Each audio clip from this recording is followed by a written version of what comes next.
In my last review, I said that my personal attachment to Donkey Kong Country 2 made it difficult for me to review it properly.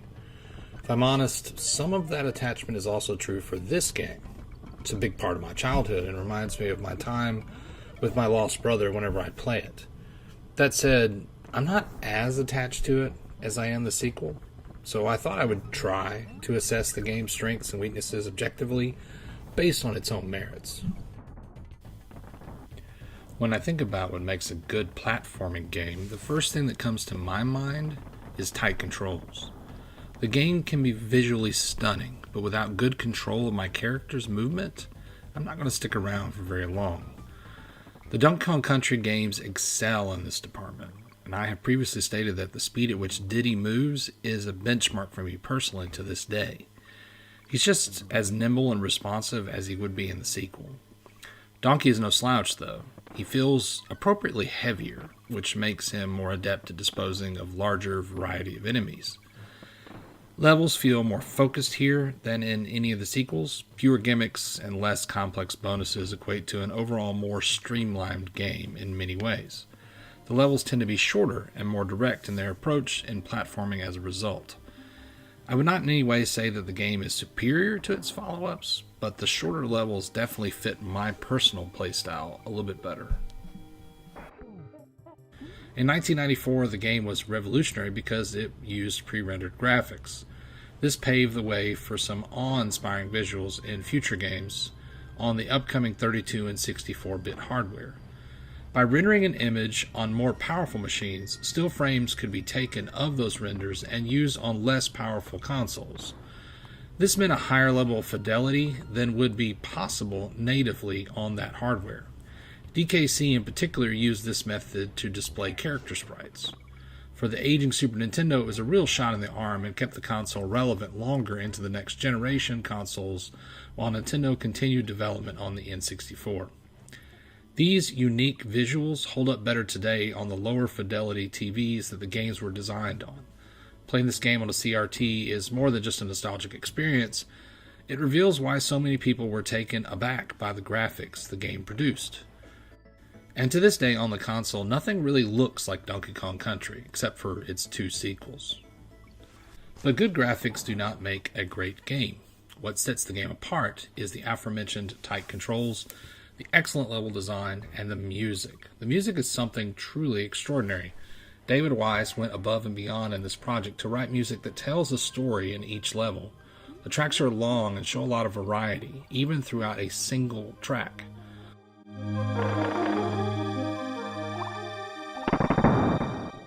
All the tracks are great, and are definitely worth adding to your playlist. The levels of DKC are less gimmick-based than the sequels, and to me, this is a strength. The variety is more akin to something like Sonic the Hedgehog, in that there are high and low routes. Skilled players might be rewarded for taking a skyward route through levels, but newer players are not punished for sticking closer to the ground. Later levels lose some of this variety, but compensate with increased difficulty overall. The shorter levels mean that the challenge never overstays its welcome, which lowers frustration compared to some of the levels in the sequels. All that said, there are some things that, depending on your preference, definitely needed and received improvements. Bonus levels do not feel as unique to discover nor as valuable to complete. I'm not a big bonus level player, but even I would freely admit that the bonuses in DKC 2 and 3 are better. The bosses also feel a little undercooked. Several of them are palette swaps, and one is literally a can that throws normal stage enemies at you. Honestly though, neither of these are off-putting to me. I'm here for the platforming, stage design, and music. But your mileage may vary depending on which aspects of a game are more important to you. Even 30 years later, this game still feels special. The art, the music, the levels are a marvel and stand as a testament to what is possible on the 16-bit hardware. Someone recently called into question, why play old games? Why not appreciate what is new instead of what is old? But this game does not feel old to me at all. Honestly though, without these old games, we would not have new ones to play. They built a solid foundation of design that to this day just works. DKC is not a great old game. It is a great game, period. And if you can play it, you really should. Okay, it's time for a confession. My first real experience with 2D Metroid ever was Fusion. Sometime around 2002, a friend of mine sold me this Game Boy Advance, a little blue one. But being a broke college student, the only game I had for it for a long time was Super Mario Bros. 3. I went to visit my cousins for a week in Louisiana, who lived about 4 hours away, and there it was, sitting on a shelf in the living room. And I asked my cousin, could I play it while I was there? And he said I could keep it. So I slotted it into my crystal blue clear GBA, flipped the switch, and fell in love instantly with Metroidvanias. From the title screen, the presence of this game is brought into full focus. The opening music is terrifying, and as much as people complain about the quality of the GBA's sound chip, this game made full use of the available soundscape to be a genuinely scary experience.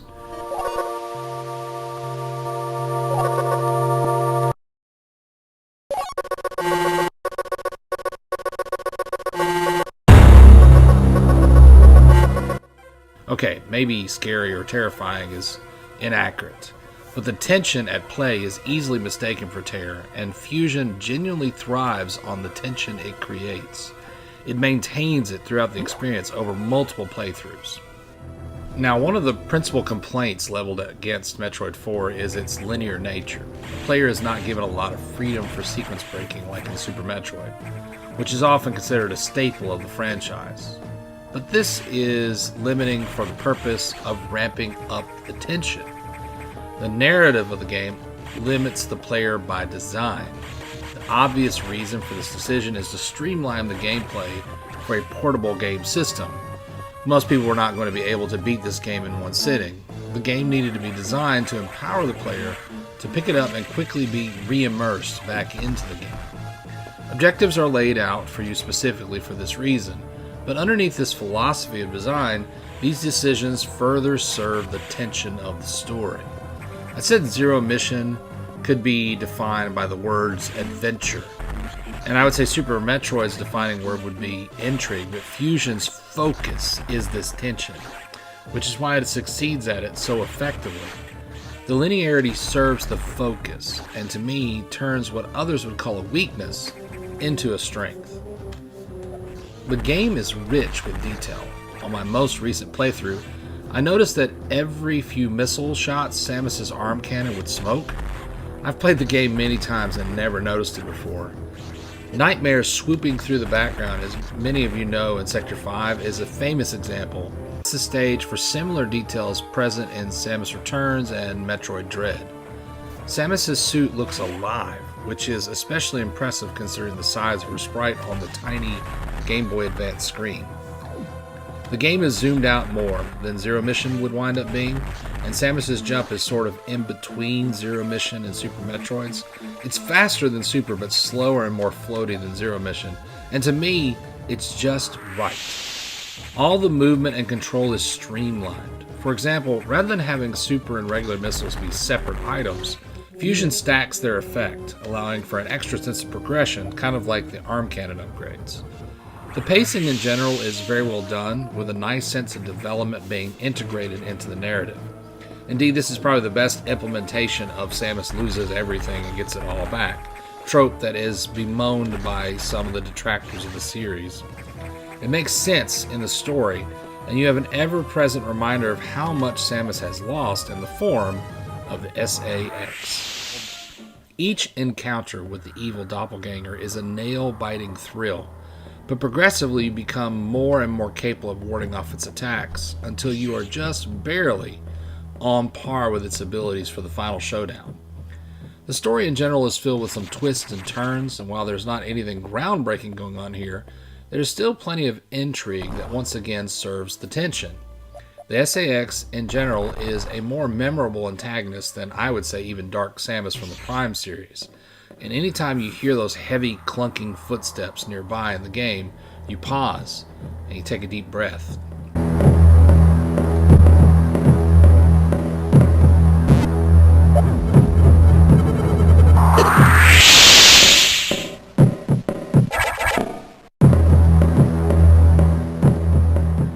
game has a sense of cinematography to it as well with the visuals. The close-up of the SAX in the opening comes to mind, but even in the gameplay there are little flourishes and touches that build up the experience. Sometimes the camera will not pan at the same speed as Samus's movement in certain rooms. It moves slowly, deliberately, to maximize the effect of what is revealed. Ridley in the freezer is a great example, but again the game pulls little tricks like this throughout, and it is very effective at building the mystery and intrigue in the player's mind. When the camera slows down, the player sits up for a little bit and pays close attention. For a 2D sprite game, this was another impressive achievement. The game is more difficult than most of the other titles in the series, but not frustratingly so. Bosses are very aggressive and they rush the player, sending out attacks over wide coverage. Or some of the bosses will have specific weak points that require the player to assess risk. Zazabi, the second boss, is an example. As it jumps around the room, it will randomly open its weak spot underneath and descend slowly. The player must run underneath the boss and fire missiles up, but if Zazabi lands on them, they take damage. Each time he loses a segment, he falls faster, and how many shots you can land before you take a hit shrinks. A lot of the bosses function in this fashion, though Zazabi is probably the simplest to identify. There is a risk versus reward dynamic made all the more prominent because of the damage enemies can deal. Samus feels fragile in this game, and in my opinion that serves the narrative and theme yet again.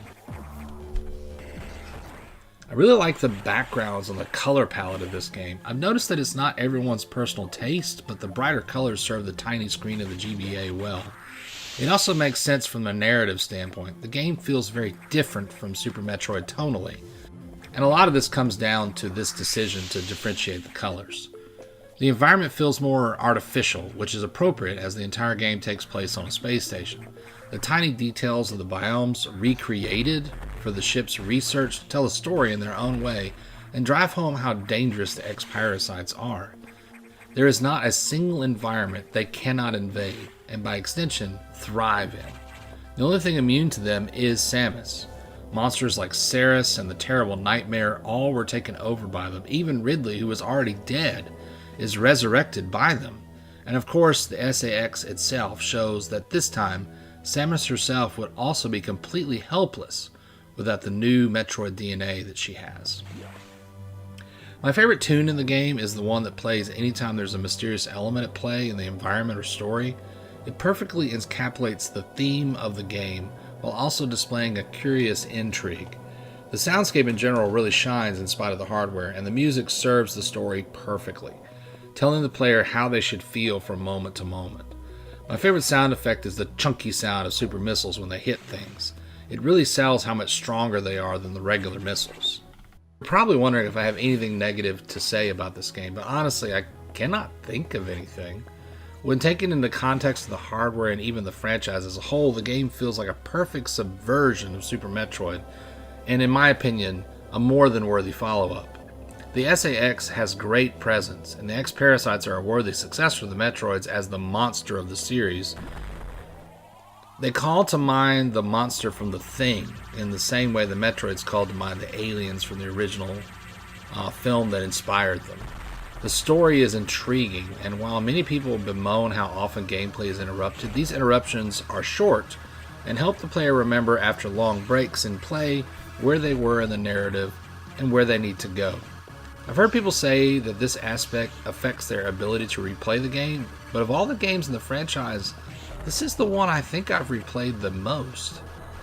That may be changing, honestly, because I've played Dread a whole lot since it came out, but I have been replaying all these games for these reviews. I noticed that Fusion still holds up incredibly well. It is a stellar example of what can be done in spite of limitations of hardware and screen size, as neither of those things feel like they're at play at all in this case. The game is truly underrated and probably the GBA game I have played the most over the last several years.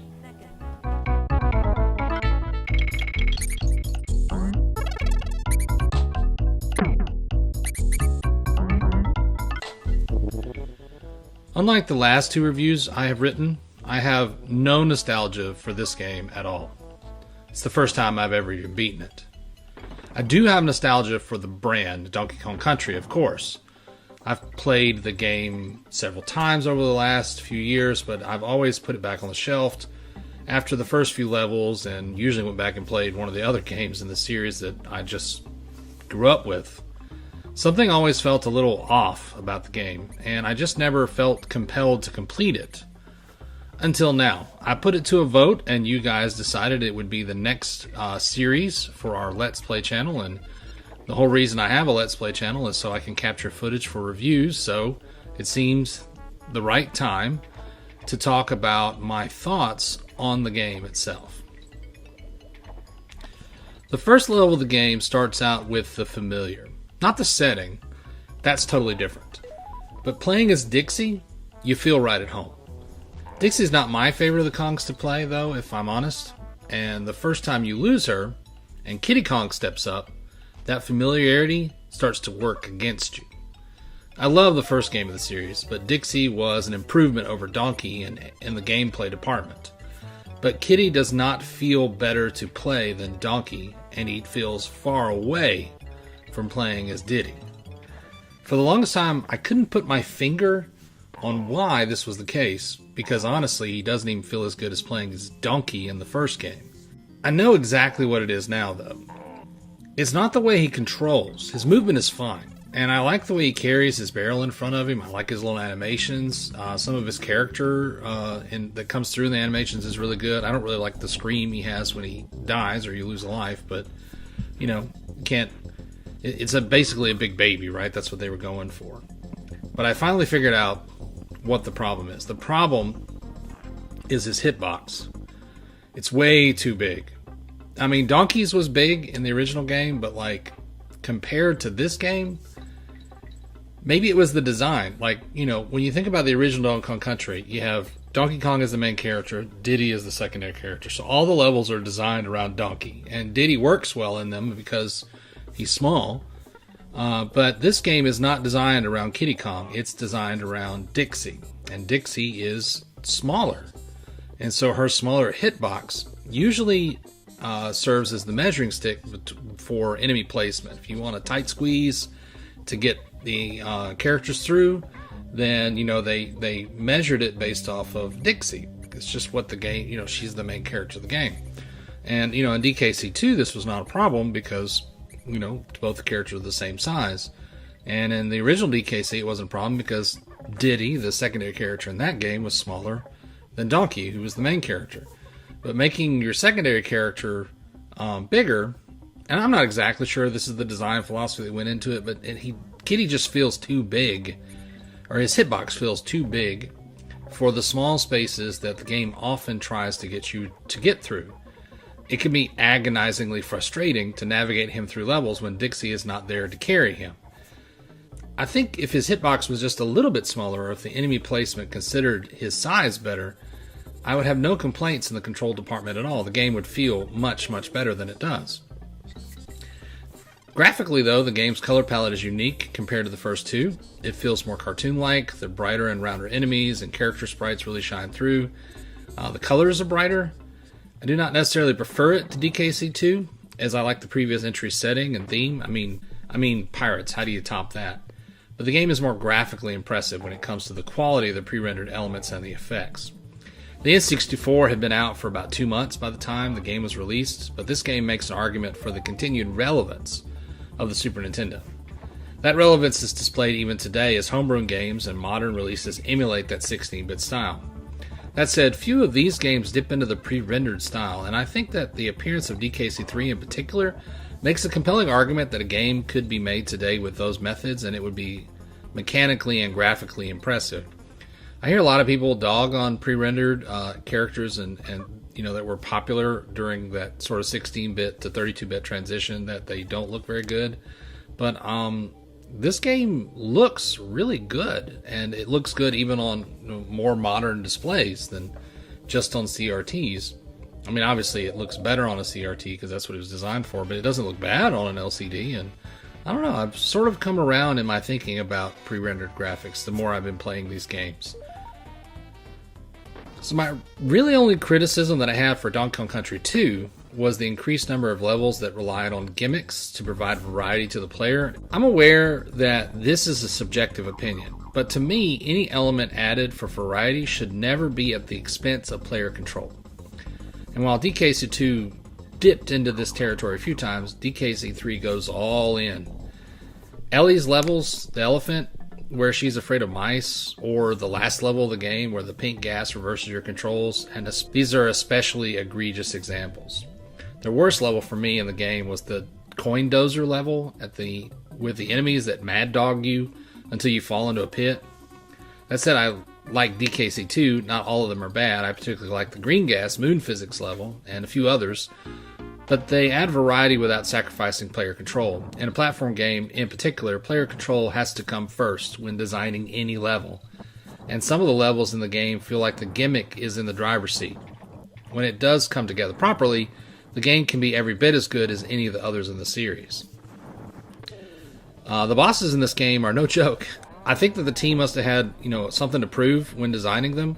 Almost all of them have multiple stages and take several hits to take down.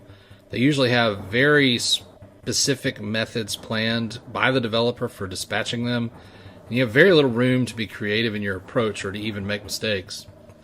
They feel a generation away from the bosses in the original game. Really, the secret to them is pattern memorization more than player skill. Spending lives to learn where to stand and when to strike is not my favorite boss strategy when you have limited lives. In games like Hollow Knight, it works well because you have infinite lives and the consequences for death are, there, but they're not tied to a system that starts you back over whenever you die so many times. It can be really frustrating to only have a few lives to go through before you have to navigate to a title screen again to get back to where you were.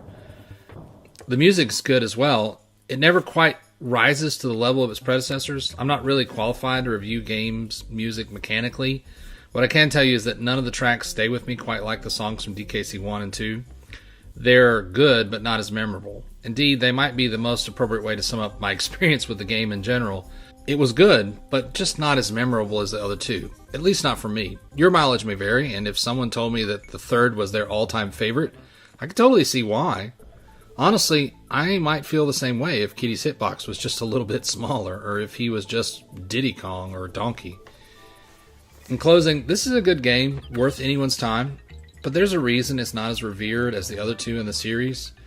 The only area in which it outshines what came before is in its presentation. The unique world map and stunning visuals for the Super Nintendo are still a standout to this day, but as far as the overall experience, it falls a little short in my opinion. Should you play it? Yes. Yes, you should absolutely. It is worth your time. Honestly, it was never going to be the best on the Super Nintendo. It was made in a time and a place where it was an afterthought rather than the flagship attraction.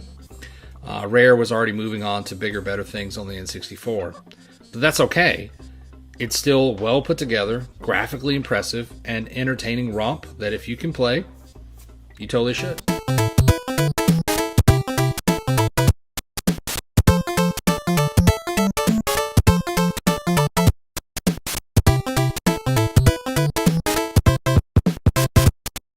I use this video a lot on my channel. It shows a window into my nostalgic childhood. But I have to admit that when I think of Mario 3, I don't picture this scene, sitting in the living room with my brother and my grandmother. I was so young then, video games were more like a novelty, a toy to spend a few minutes playing with before running outside to ride my bike. A distraction on rainy days or something like that. No, when I think of Mario 3, I think of college. My friend sold me this crystal clear GBA, which I've spoken about before, and being a broke college teen, I could only afford one game for it, Super Mario Advanced 4, the GBA re-release of the SNES port of Mario 3.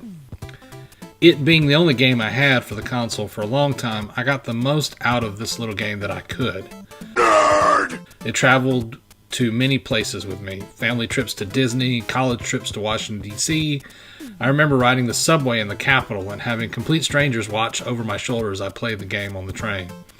I would eventually get more games for the little handhold, but even then I found I kept coming back to Mario 3 for more.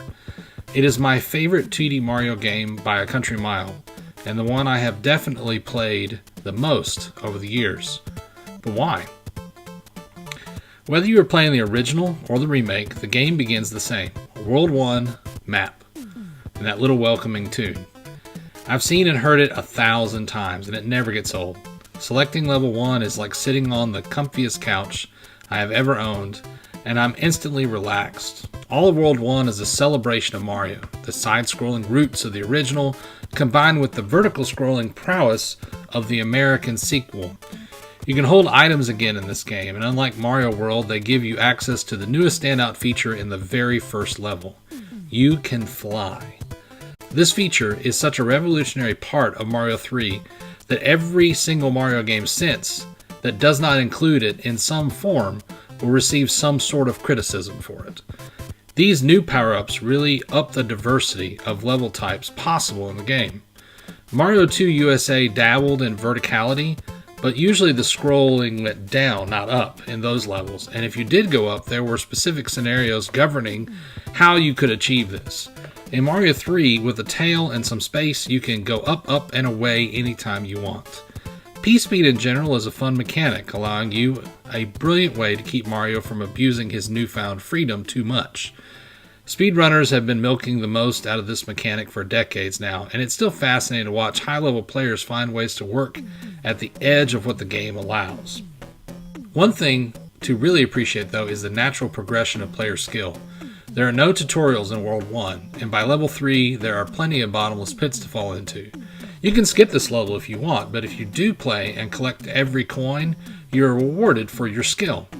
The game encourages repeat play and mastery by hiding challenges into the very first level for skilled players, and even shortcuts to later points in the game if the player wants to use them, in the form of warp whistles. Items can also be banked for the first time. Collecting items through minigames and toad houses allows the player to select or store items for more difficult situations down the road. Some items can skip whole levels if the player does not want to complete them or is struggling to do so.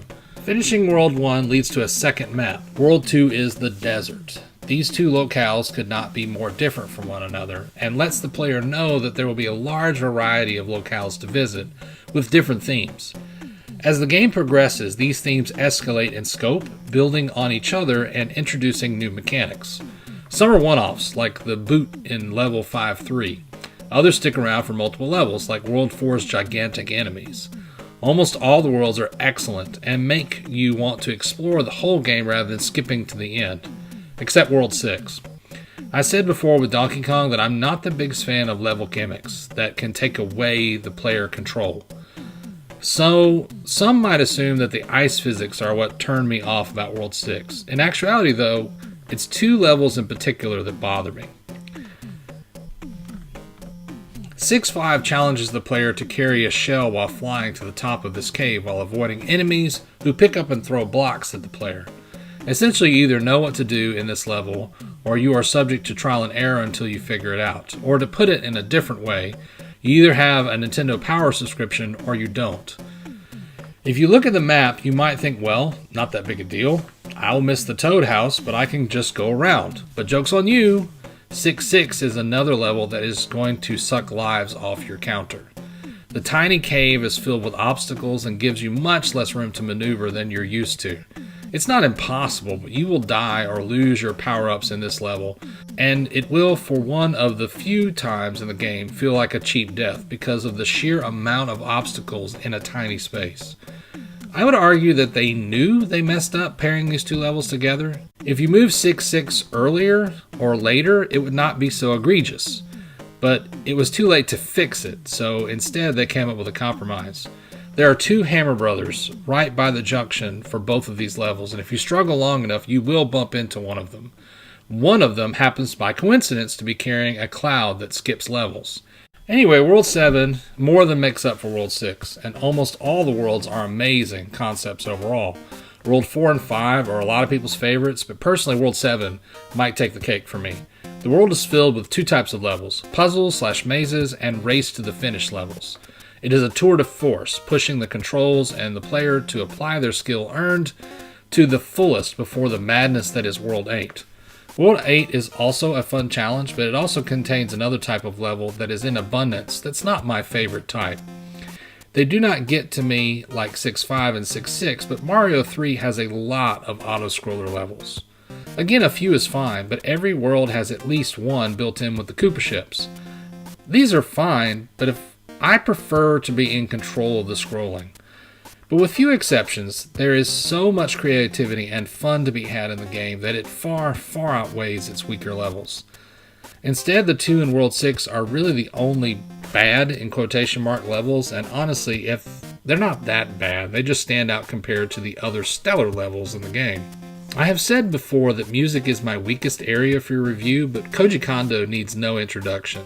The music is just the happiest assemblage of melodies ever, and you cannot help but hear any one of them and get a grin like an idiot. The whole game makes me grin all the way through it.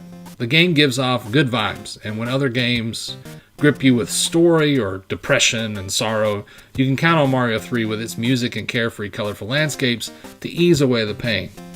That's not to say the game is devoid of challenge. There is plenty here for every skill level to tackle. It is a rare type of game where you can fail over and over and still smile about it. It is easy to pick up and play, but has layers that make mastery of its mechanics highly enjoyable and rewarding. The game is timeless, and no matter what version of the game you are playing, you're going to have a good time.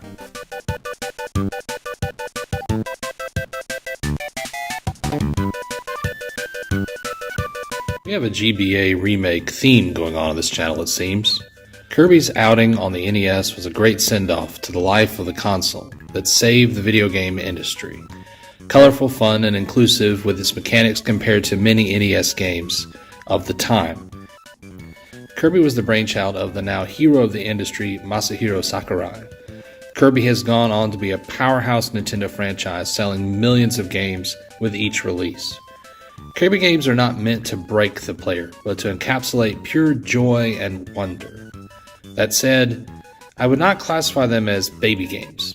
There's plenty enough challenge here for players of all skill levels. Indeed, the game is tailored naturally to varying skill levels in a way that most games struggle to achieve. The GBA version is a fairly faithful recreation of the original, but deviates in some ways to play up the strengths of the Game Boy Advance. To me, the pixel art look of the Game Boy Advance still holds up marvelously. The game has a soft presentation compared to the original and many games in the series. The wider variety of colors to work with gives the game a more varied appearance, and the use of pastels to complement Kirby's pink color gives a more cohesive look to the game. The limited screen size zooms in the presentation, so the backgrounds must be clear, conveying platforms and enemies for the player to interact with. I did occasionally, though, get hit by attacks hidden by graphical effects. Kirby has a lot of animation and charm. He does not fall, landing on his feet like Mario, so he sort of face plants and then just slides and then gets up and goes on. There's just a lot of charm in that. Nightmare in Dreamland tries to pack a lot of elements into its controls with a limited amount of buttons to implement them. Instead of a run button, you have a double tap forward, which will never be my preferred way to run in a video game. But with the dedicated button for sucking in enemies to copy their abilities, I'm not sure where else they may have implemented it. With the GBA's added shoulder buttons, maybe a Mega Man X-like system could have worked. I'm sure that this addition would not adhere to the philosophy of simplicity that the game is obviously striving for. Another thing I noticed is that I often instigated a float unintentionally by holding up on the D-pad or double tapping the action button in the air. Activating the float quickly is a must at times to avoid pitfalls, but it might be a little too easy to activate. It's difficult for me to explain, but I do not feel as in control of Kirby as, say, Mario or Sonic. I think this feeling comes down to how easy it is to accidentally do something in the game that you did not intend. It does not matter much, though, as the game is designed to accommodate the controls. Most people will probably not notice, but my high value for player control sometimes gets the better of me. That said, I really appreciate how the game is able to present diverse concepts without taking control away from the player. Kirby's gameplay is consistent, and there are not a lot of auto-scrollers or ice mechanics to speak of, although there are a few levels. The only time that this mechanic rears his head are during the couple of boss encounters.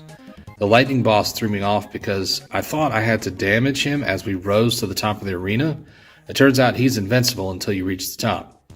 While not an auto-scroller, this was one of the few times that the game where conveyance of mechanics was an issue for me. I had to die a few times to figure out what I needed to do.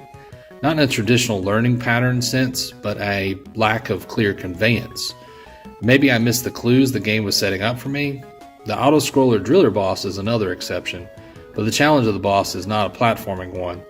Like most bosses, with the right power-up, you can end the fight quickly enough. These were isolated incidences, however, and the game on a whole rarely introduces a mechanic that limits the player's freedom. Kirby's music is on a whole other level from most games. Shogosaki, which I hope I pronounced correctly, may not have the same name recognition as other famous game composers, but he has some real credits to his name. Starting at Data East and then moving to HAL Labs, his compositions on the GBA are another testament that in the hands of a great sound engineer, the GBA can hold its own in spite of its well-documented limitations in sound. The sound files would be used directly or iterated on for consecutive releases in the series. The happy and upbeat music drives the player forward at all times. It's sort of the music that would make a morning jog a joy, and that feeling of going for a stroll through these environments never lets up through the experience. The game is not hard, but it is more difficult than I remember it being. The best way to describe it is forgiving. Failure is not severely punished, which makes the game seem easier than it really is. Checkpoints are common in levels. As long as you have enough lives, you can utilize them. With the right power-up, bosses can be breezed through, but without them, there's still not a lot of trouble. There are a multitude of mini-bosses for the player to face, which break up levels and diversify the game further. But the real magic in the design is the copy mechanic. Almost every enemy Kirby swallows can be consumed to yield a power-up. My personal favorite is the wheel power-up. It is highly situational and not always useful, but the catharsis of mowing down enemies as an unstoppable force is always satisfying to me. I think if it was utilized more often, I would not care for it as much, but HAL shows the proper restraint and builds a few levels around its mechanics. Moves that the power-ups produce feel like they have a slight startup to them. I tend to blast through levels running as fast as I can, and I would see an enemy and try to react too late to damage them, instead losing my power-up. But if you take your time, you have plenty of opportunity to see and react to enemies. Making the moves a little quicker would adversely affect the animations, which would remove some of the charm of the game, so I think I see the designer's intent and prefer it set up this way. It is a game where you can run, but you are encouraged to take a jog and enjoy its visuals. The copy abilities are what take the game to the next level. The sheer variety leads to diverse play, which adds replayability. The music and visuals also elevate the experience above its contemporaries. Do I recommend the remake over the original? That's a tough call. I think if you can play both, you should. The NES version has its own strengths and weaknesses, but it absolutely holds up all these years later. Kirby has something for everyone, but for me, I continue to come back to this version of the character. It is so streamlined and perfect right out of the gate that I rarely feel the need to move on to its later titles. The NES original was like lightning in a bottle, and the GBA remake shows the lightning does indeed strike twice.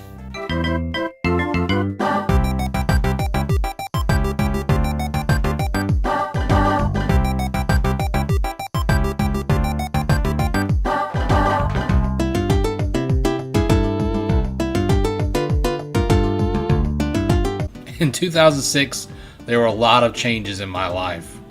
I'd been out of college for less than a year and started my first post-college career. My wife and I were starting a family, and around this time, I was getting back into gaming. When I picked up a DS, one of the first games I got for it was this one, and my wife and I played it for hours. Not just the main game, we ate up the mini games, particularly Luigi's Card Shark Simulator. That's the one that we really got into. As my kids grew, they also played the game over and over, and it has really stuck with us through the years. In fact, this is the copy I got with that original DS, and while those DSs have kind of come and gone, the game remains. But 18 years later, has some of the newness worn off of New Super Mario Bros. DS? Let's find out. The opening cutscene says it all. Mario is off to save the princess, and while this story is just an iteration of a familiar trope from the series, this little cutscene took the backstory out of the manual and put it on the title screen. From here, we are thrust into World 1-1, and following in the legacy of Mario 3, we get to see the new special power-ups right away. The giant mushroom, growing to fill the whole screen, Mario runs down enemies and obstacles with ease. It's a fun mechanic, and depending on how you do, you can earn some extra lives.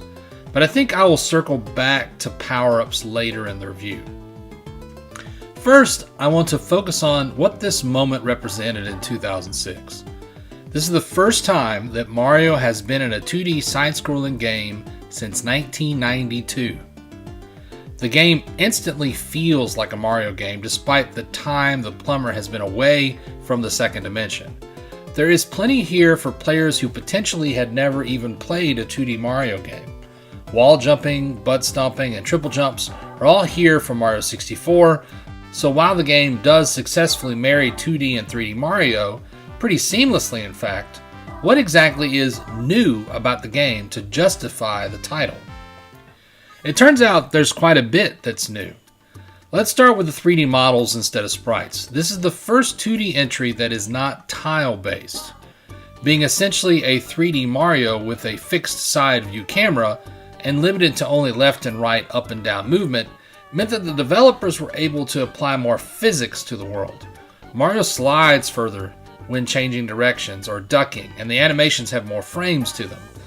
Enemies have more physics and animations as well, more than ever. The camera, despite being locked to a 2D perspective, has more dynamic positioning options, and the game likes to show off this by scaling in and out frequently. I'm not saying that none of this was possible before, but it is easier than ever, and being easier made it more budget friendly for developers to sink time into bespoke animations. But these changes are balanced not to make the game feel too different from what has come before at the expense of alienating longtime fans. So what else does it have? Voice acting may not be new to the series, but this was the very first 2D Mario game released to include the voices.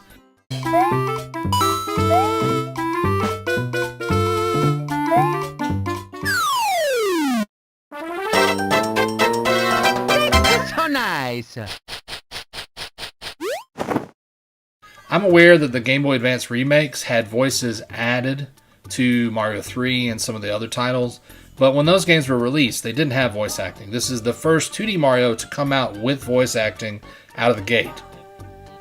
The sound in general has a lot of new features, pun intended, in that for the first time in the series, sound effects affect enemy behaviors. Enemies will stutter and change direction in time with the music. A little hop from a turtle that's in time with the music can push Mario to a higher level off of his bounce, bringing Mario to new heights.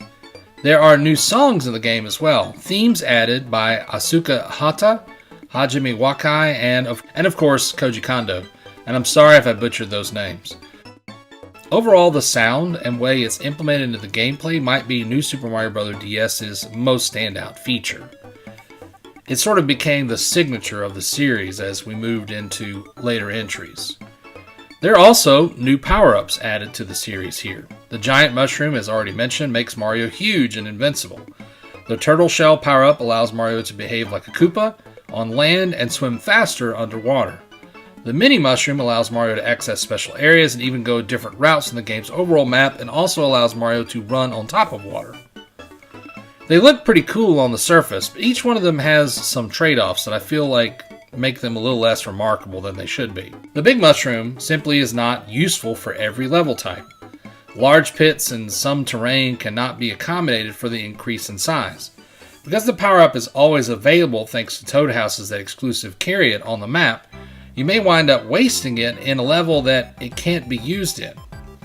In most scenarios, I found it was better to have a fire flower on standby than the giant mushroom. Also, essentially it's the same thing as a star, but less useful because a star can be used in any level. The turtle shell is also hard to control. It fares better than the giant mushroom, but having Mario tuck in every time you run affects jumps, and bumping off of light walls can be hazardous. It's great to handle enemies on flat terrain in a line, but so is a regular turtle shell, fireballs, and again, a power star. In other words, it doesn't really feel special after a while in that it can handle enemies in a different way than other things, and in some ways is more hazardous to use. The mini mushroom fares possibly the best out of all the new power-ups. Mario jumps higher and fits into smaller spaces. It's kind of like a built-in hard mode and is the only way to access some of the worlds. It makes some bosses more difficult to defeat, but you're rewarded in alternate routes to different places. I like the mini mushroom. I feel like it's the best implemented of the new power-ups. Still not perfect compared to some of the ones that would come before and after, but a neat little addition. Lastly, there are no flying power-ups at all. There is that little helicopter springboard thing, but it doesn't really substitute like a dedicated flying feature. And it feels like a weird choice to me in general due to the verticality of some of these levels that they wouldn't have some ability to let you fly. But that would be rectified in later entries in the series, and I guess you didn't have it in the original Super Mario Bros. Nor Super Mario Bros. 2. And, going back to that basics is definitely something they seem to be striving for, but I don't know, it just feels like a oversight to me to not have it in here. But that's enough negativity for a bit. Let's talk about the levels. They're fun and feature a wide variety of mechanics. There are very few auto-scrollers, which is a plus, and most levels are pretty short, which I personally like. There was only one point in the whole playthrough that I found a level that I just did not like. The second to last level in World 8, Castle 2. I hit this level and immediately remembered it from my last playthroughs. Not in a good way. These green tile moving blocks are always a pain, and it's not exclusive to this game. Anytime that they show up and they're an entire level mechanic, I don't like them. It's okay to have like a short section of a level revolve around them, but like having an entire level that's just you staying on this block, it's essentially a glorified auto-scroller, and I just don't really like it. Again, I don't mind if it's a feature of a level, but to stretch it out for a whole level is just a little too much for me. So going back to good things, the bosses, these games mix the familiar with the new in that every mid-boss is Bowser Jr., and you fight Bowser 3 times with a similar method of disposal to the original games. Bowser Jr. never lives up to the Koopalings, as he is basically the same exact fight over and over. When he pulls his mask down, he can duck, messing up with your jump attack, but if you have fireballs, which thanks to the ability to store and pull out power-ups you probably will, he goes down pretty easily. But the level bosses that are not Bowser are pretty interesting, except for Petey Piranha. He's always a chump. Again, having fireballs trivializes a lot of these encounters, but that's a reward for your skill in platforming, so I don't mind it so much. In other words, if you make it through the level with power-up or even one in your inventory without dying, I mean, you're doing pretty well, so it's kind of a nice little reward to have an easier way to take out the boss. Or, if you're trying to get to different levels, you can use the mini mushroom, which is even greater challenge and then even greater reward by getting extra content. So, I don't know, I kind of like the extra bosses in this game. Again, they're not so hard that like they take a lot of time like some later bosses in this series do, but they're also not like trivialized and too short. It's pretty good balance between something like Mario 3 and something like coming in the later parts of this new Super Mario Bros. Series. To help take down Bowser and his son, there are several Toad Houses of different types along the way. Most of them will require you to spend challenge coins, which are special coins in each stage. 3 can be found in every level. There are plenty of them, and getting every one of them is not necessary for the game. It's not hard to get enough to have enough that you need for Toad Houses. The map is full of little surprises that you can unlock with these coins, but getting every coin is a nice little challenge, a cherry on top of the cake as well. You can't really talk about this game without mentioning the mini game collection. It's the same one that was in the Super Mario Bros. 64 remake that came out on the DS, but that doesn't mean it's a bad thing. It just means that they included more functionality for the touchscreen. And that's really what it boils down to, is the touchscreen has limited functionality in the main game, and I suspect the mini-games were added specifically in response to this. And like I said, my wife and I spend a lot of time playing the poker with Luigi, but most of the games are pretty forgettable little time killers. They're kind of like mobile games of today, I guess. They get the job done of showing off the features of the bottom screen, but they're not much more than simple party mini games and have very little substance. And again, that's not necessarily a bad thing. I mean, it's good if you got a minute and you doing something else and you just want to take a minute to play a quick mini game. And I've certainly had a lot of fun with them. But they're not the meat and potatoes of what's going on. Obviously that's the main game, but they do a serviceable job of showing off the DS's touchscreen mechanics.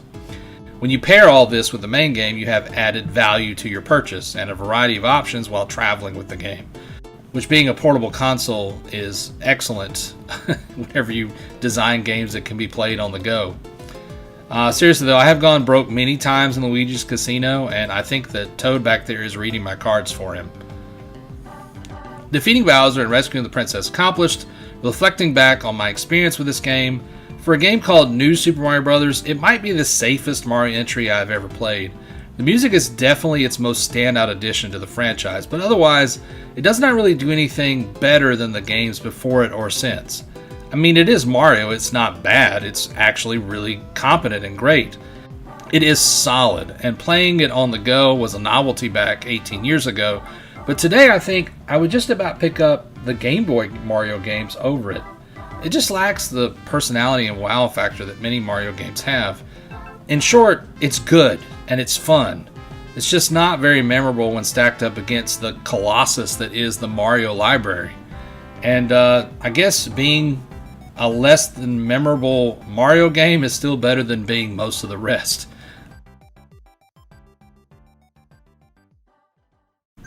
I want to thank everybody for watching the video, and I hope that you take the time to like, share, and subscribe. I have a Patreon now, and I'd encourage you to come, and for $1 a month you can get early access to a lot of these videos. Some of them are weeks early, some of them are days early. It just sort of depends on how much work I can get done in a single day or a week sometimes. Thank you so much for watching and participating and being a part. It's been amazing to watch the channel grow over the last several months by leaps and bounds. And none of that would be possible without you guys. So, as always, have an awesome day.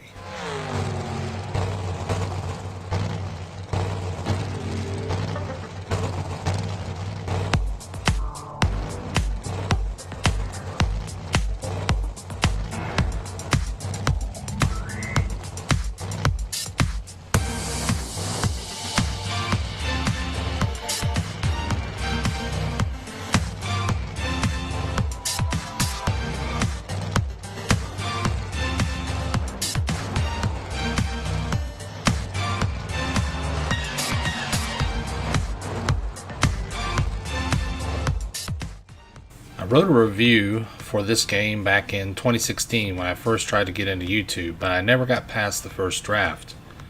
I'm kind of glad I did not get very far into that process. I've learned a lot more about this game since then, and developed a deeper appreciation for it. It spurred on a project which would become the G-Craft Retrospective, which has gone on to be my most watched video on the channel. A large portion of the people watching this content on the main channel are probably here because of that video, and I hope that you also find this video interesting to watch. With the announcement of the remake back in 2022, I have been waiting with bated breath for an official release date, but since the game still has no date, I decided that I couldn't wait any longer. So, let's dive in and take an in-depth look at the original and what makes it great. Originally released in 1999 in Japan and 2000 the rest of the world, Front Mission 3 is a tactical role-playing game developed by Division 6 of Squaresoft. Division 6 was formed after the acquisition of G-Craft, the developer behind the first and second games in the series. The game, while in the same genre and lineage as the previous two entries, moves the center of its focus away from the tactical elements of its older brothers, choosing to broaden the role-playing elements instead. The story is directly tied to the events of the other two numbered entries and occurs 10 years after Front Mission 2. Drawing from anime influences like Gundam, Front Mission largely centers around the pilots of large mecha called Vanzers. This near future setting has seen the nations of the world form global coalitions. These coalitions are made up of different real-world nations, some of whose names have been changed but are still based on real-world places. The year is 2112, and two of these political groups are currently in a standoff with one another. This Cold War between the Oceanic Cooperative Union and the People's Republic of Da Hanzhou, or China, Southeast Asia has been in general unrest since the revolution in Al-Daresh, which is another name for modern-day Bangladesh. This led to the state separating from the OCU successfully. In the wake of this, the OCU is losing influence in the region. They allow peacekeeping forces from the USN, which is the USA, to have a military influence in the region to help maintain stability. This leads to an escalation of tensions in the region. All of this tension boils over when a mysterious explosion rocks a JDF facility, JDF being the analog for Japanese in this game. The influences of real-world politics and near-future politics of mecha series like Gundam can be seen in the setup of the world. Despite this, the future presented in the game is more grounded than most. There are few science fiction elements presented at all, and the game's story sits more comfortably in the genre of speculative fiction. As a fan of science fiction and mecha, I really like the more grounded setting in this case. The world feels like one that could be very close to our own given the certain circumstances unfolding in human history. This, blended with the familiar geography presented, really sells this whole "this could be us" future they were going for. But one of the game's most unique elements is how much of this information is presented to the player. This is the network, and you could potentially play through the whole game and only use it a handful of times. However, this simulated World Wide Web gives access to the game's lore and does a lot of the heavy lifting regarding the world building of Front Mission 3. Characters get emails and can respond to them for individual bits of story. Secret codes can unlock information, equipment, and more. This may seem novel by today's standards, especially with how it is presented, but you have to remember that in the year 2000, the internet looked like this. Also, graphical interfaces were just being developed, and many of them were tree-based, like Jurassic Park's famous Unix system. That was a real graphical interface in 1993, so if you were going to imagine and be a futurist of what the internet was going to look like in 100 years based on what was cutting edge at the time, I feel like this is a pretty stellar guess in a lot of ways. World building aside, a world can be interesting but be inhabited by boring characters. So let's focus on the pilots of the game for a bit. The story's main antagonist is Kazuki Takamura. Kazuki is a 19-year-old test pilot for Kirishima Industries. His mother died when he was 12, and he has a strong resentment towards his father because he was not at his mother's side during her illness and death. His only other familial relations is his adopted sister Alyssa. The Takamura family adopted Alyssa when she was about 9 years old, and she and Kazuki are the same age. Alyssa is a talented scientist with a brilliant mind who is currently working on a secret project at the JDF base in Japan. Kazuki has a close friendship with Ryogo Kasama, and the two of them have been friends since high school. Now, they both work together. While making a delivery at the JDF base, Kazuki and Ryogo witness a large underground explosion. Once Kazuki finds out his sister Alyssa was present on the base at the time of the accident, he will stop at nothing to ensure her safety.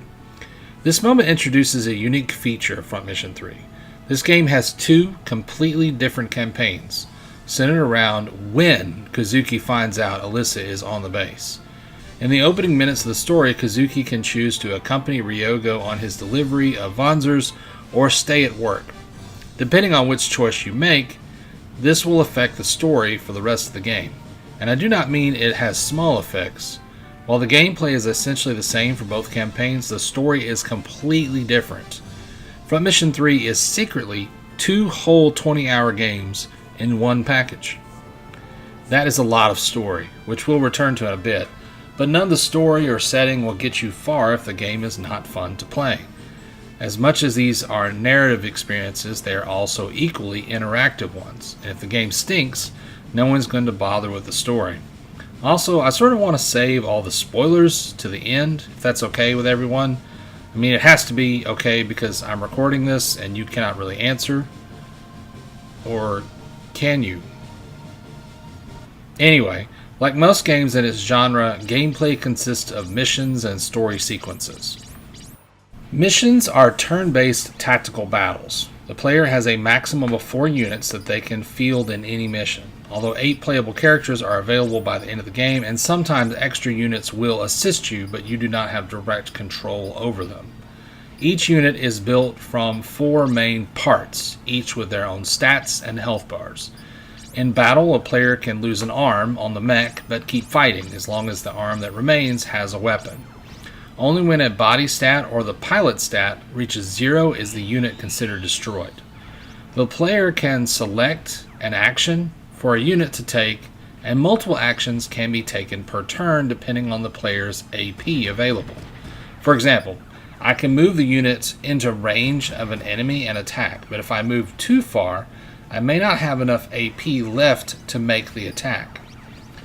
Players have to balance the pool of AP to get into favorable positions and then attack their opponents. There are several weapon types to choose from. Melee weapons deal heavy damage to particular parts of the enemy units, but are close range only. Machine guns randomly select mech parts to damage and deal a certain amount of damage to each part per shot. They are long range, but accuracy decreases rapidly depending on how far away you are.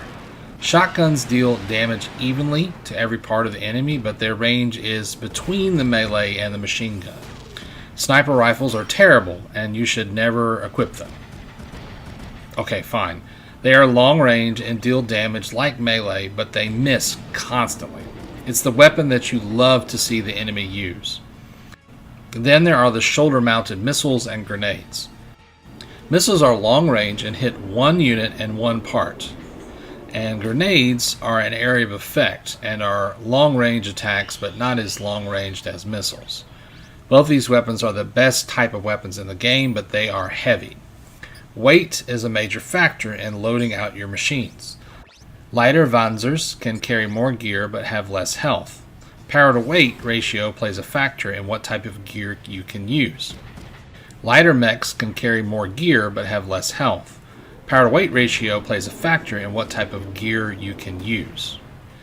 In addition to weight and weapon type, characters have weapon affinities. If a pilot uses a weapon that they have an affinity with, they can gain a skill. These skills can reduce damage taken or increase damage output. They can cause players to gain more experience and many more skills besides. The game does not tell you who is the most proficient with each weapon type, and some experimentation is encouraged. However, this experimentation is stifled some by the need to purchase weapons and upgrades for parts as the game goes on. As you progress, enemy units will get tougher, so upgrading your loadout is vital to survival. Everything costs money, and at first you might be tempted to only upgrade the pilots you are using. Occasionally, though, the game will split the party in half, and your unupgraded, unskilled pilots become liabilities on the battlefield. This can be mitigated by simulator missions, but you quickly learn that the best way to stay on top is to rotate your party members regularly and capture enemy units that surrender. In battle, there is an unseen morale gauge for every enemy unit. If it falls low enough, they will attempt to surrender. If you land a non-fatal blow while they are in this state, the unit is taken out of the battle and you get to keep or sell that unit in the end. This is the easiest and fastest way to earn money. If you focus on winning battles this way, you will not hurt for money by the end of the game. This non-lethal option does have some drawbacks. Each battle you participate in receives a grade, and the longer it takes you to complete that mission, the lower your grade. Grade affects how much money you get, so you can balance the risk of taking longer but actually capturing units and making more money, or accidentally destroying all the surrendered units and having a very low grade and not making any money at all. Or You could use the internet to hack in and steal a top secret gear that has the best power to weight ratio in the game. Honestly though, I usually don't bother doing that. The game can be challenging, but for the most part you can make it through the whole game with what it offers you if you have enough experience playing the game. Armor types are another key factor in the battle that you need to take into account. There are 3 armor types in the game associated with different ways weapons deal damage: I, P, and F. You can choose at the beginning of each battle which armor you have to set for the strongest defense, but the game does not tell you which units you are facing ahead of time and what weapons they have. This means that if you put all your eggs in one basket and none of those enemies use that armor, then you're boned. You can watch the mission cutscenes for hints, but me personally, I usually put everything on F for fire and leave it unless I don't see any missile or grenade units in the opening cutscene. Because of their range, missiles and grenades are hard to stay away from. All the other units you can kite around between attacks, but if you have 2 missile units gang up on one of your units and you don't have F coating equipped, they'll be dead very quickly. The enemy will apply the same strategies, so you can focus on the enemy's weaknesses to make them go down more quickly. So that's the battle system. What about the story sequences? This game does a lot more with these sequences than its predecessors. In order to introduce more options for roleplay, the player is occasionally presented with choices to make. The early example of helping out Ryogo is the first one, and as stated, has huge repercussions to the story. But there are more. In one sequence, you're given the choice on how you want to approach an assault, and you can enter a certain facility going the long way or the short way. This choice will determine whether you pick up Jose or Lee. More than this one choice will result in killing Jose as the enemy, or defeating him and then recruiting him. This game is full of these kinds of choices. In one campaign, the Wulong mercenaries will be valuable allies, and in the other, they'll be bitter enemies to the party. One choice that you made will determine who is friend and who is foe, who lives and who dies. These moments are not a huge feature of the game, and other games have done them better since, but as a concept, it adds so much replayability to this game even beyond the 2 separate scenarios. Also, there are more of these choices in Emma's campaign that I noticed than in Alyssa's. That's not a criticism, it's just an observation. In addition to these choices, you will progress the plot and at times need to visit different locations in a town or base to accomplish goals. Every 2 or 3 missions there is a base or town to return to. The base will have rooms to visit to initiate conversations or progress the plot. Leaving the base usually leads to either a bar or a mech shop, and here you can purchase gear or upgrade your parts. The mechs have a lot of customization and upgrade options to choose from. In addition to progressively better gear, computers can be upgraded, abilities equipped, and captured mechs sold. Even the color and name of your mechs can be changed. The story is usually progressed through digital comic-style interactions. You'll be given a list of people to talk to, and eventually you'll talk to the right one. There are some cutscenes in Engine which are hilarious with the tiny human models, but for the time period, they look pretty good. Speaking of models, let's talk about the presentation. In story sequences, the use of pre-rendered backgrounds to show the setting combined with character portraits provide context for who is speaking and where the conversation is happening. It's simple but effective, and these backgrounds contain a lot of detail despite the lower resolution. Characters usually have multiple expressions depending on what is happening. They can be stoic, sad, surprised, and angry. They're all here. Sometimes story events will play out in Engine, but these are more like cutscenes than actual interactive sequences. There are inherent features of PlayStation graphics on display here, like, as already mentioned, the primitive looking models. The texture warping is very common. Large graphics suffer the most, but honestly, I don't know if I'd count this as a critique. It's part of the aesthetic for me. I usually do not even bother to remove the texture warping with emulators, even if it's an option. It's like seeing an old friend from time to time, remembering simpler days. When in wide angle on the battlefield, the environment is rendered in 3D, and the game sprites of the mechs are in 2-dimension. As soon as the attack is played, the game zooms in and switches the sprites to models. It's just about seamless. Both the sprites and models look great, and the transition looks fantastic. I just love the way the game looks, even with the muted color palette. The colors match the story the game tells about a war-torn world. I cannot find any fault with the presentation considering the hardware and the time period the game was made. You can tell they were pushing the hardware pretty hard, as when there are lots of particle effects on screen or large environments, the game can really chug. I should mention the frequent and long loading times. With the slower read speed of the PS1 CD-ROM, you do spend a lot of time watching loading screens. I'm used to it because I'm old, but it might bother some players. There are options for speeding up the game if you just have to go fast. Options can be easily selected from battle speed and animations that can be skipped entirely. Also, skipping text is really easy. You just hold down the select button and it will cycle through it really fast. While we're on the subject of weaknesses related to this generation of console, the translation is not always up to the task of serving the characters or the story's tension.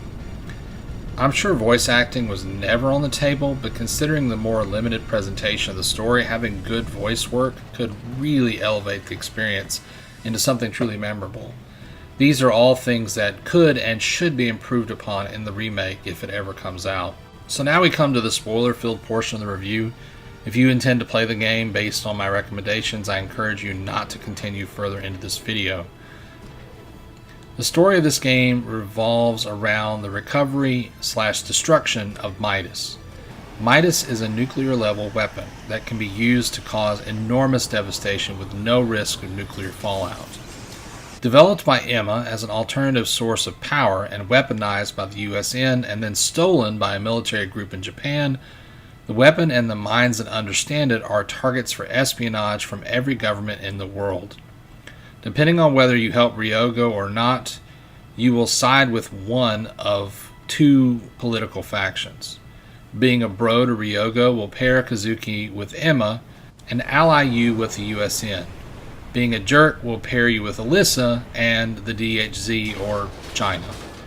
The stories are vastly different in some ways and very similar in others. No matter which path you take, you will pursue Midas and either Emma or Alyssa, trying to keep them away from Lukov. Lukov is the game's main antagonist. As previously mentioned, allies in one campaign will be enemies in the other, and the central crux that makes all this work is Kazuki. Kazuki is a standard flat arc protagonist. He represents the ideal paragon in the world of shades of gray he inhabits. He inspires all the characters he spends any time with to be better people. This archetype serves the dual campaign structure well, and while some might find it cliché or uninteresting, like many characters of this archetype, the intrigue is seeing how Kazuki reacts and changes those around him, not how he himself changes. If you want more info on the use of this archetype in video games and storytelling in general, see my character study video on Sora from Kingdom Hearts. I'll link it down in the description. As an antagonist, Lukov does the exact opposite of Kazuki in the story. Everywhere he goes, he causes chaos, and every person he interacts with goes down a darker path, or is destroyed. Kazuki can see the good in anyone because in his mind people are inherently good. But Lukov sees himself as a superior being and all others around him as inherently trash or tools for his destruction. Their dynamic is one of the more interesting in the story because Lukov cannot get over how Kazuki keeps beating him, and he grows more and more deranged as the game progresses. There is a connection between Lukov, Emma, and Alyssa as well, but I won't spoil it in case you want to experience the story for yourself. Of the two campaigns, my preferred from a narrative perspective is Emma's. The characters are just better in her campaign in my opinion. However, Alyssa is a powerhouse character from a gameplay perspective. She can just mow down enemies, and in general makes the game much easier. Both campaigns are worth a playthrough, if for no other reason than to see how the two scenarios play out compared to one another, and to see the two endings the game has. And I think you should play the game, especially if the remake ever comes out and is true to the game's mechanics. I do not want them to change a single thing about the way the game plays, just update the visuals. This game ticks all the boxes for me, so I might be partial, but the interesting political drama, implementation of player choice, Two wholly separate campaigns and rewarding gameplay loop makes the game one of my favorite experiences on the PlayStation. As already stated, I definitely recommend you play it, and when the remake comes out, I'll be one of the first in line to get it.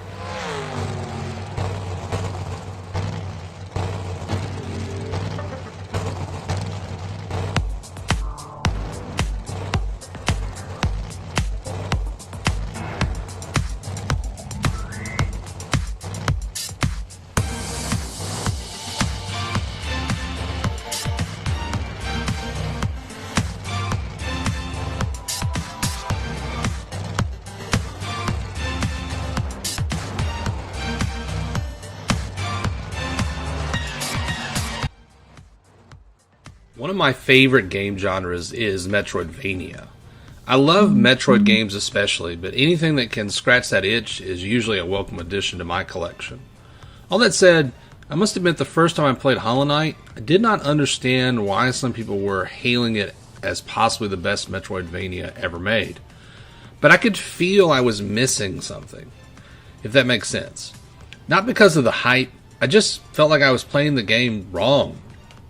So I took a deep breath, started a new game file, and this time, instead of running through, I slowed down and took my time and unearthed what I was looking for.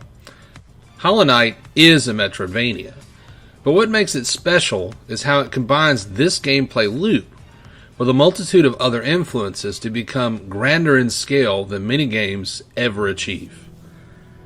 One of the first influences evident if you are a fan of classic adventure games is Xanadu for the NES. Developed by Hudson Soft in 1987, Xanadu sees you take control of a wanderer returning home from a journey. He arrives at his hometown to find it in ruins and nearly deserted. His elven brethren are beset by dwarves who are corrupted by a strange evil force. His mission is to defeat this great evil and restore peace and prosperity.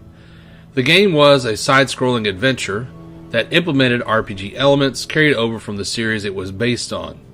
This should sound a bit familiar, even if you have never played Xanadu.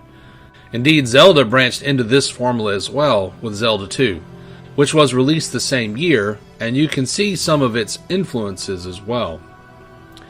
These influences are more evident in the early game than in the later portion, but they hold the key to better understanding what the developers were going for. Hollow Knight is not strictly a Metroidvania. It certainly is influenced by many aspects of both of those series, but it strives to draw from the adventure genre as a whole, specifically influential games of that genre. It is much Legend of Zelda as it is Metroid. It is an amalgam of the two, sprinkling in other influences both to its story and mechanics. It hides these influences in more subtle ways than most games have that come out with similar aspirations. The more you play the game, the more you can see these influences creeping up underneath. Our nameless wandering hero steps out of the barren waste to a haunted landscape. But at the end of this intro, we are introduced to a faint light of hope before stepping off the ledge and into the world.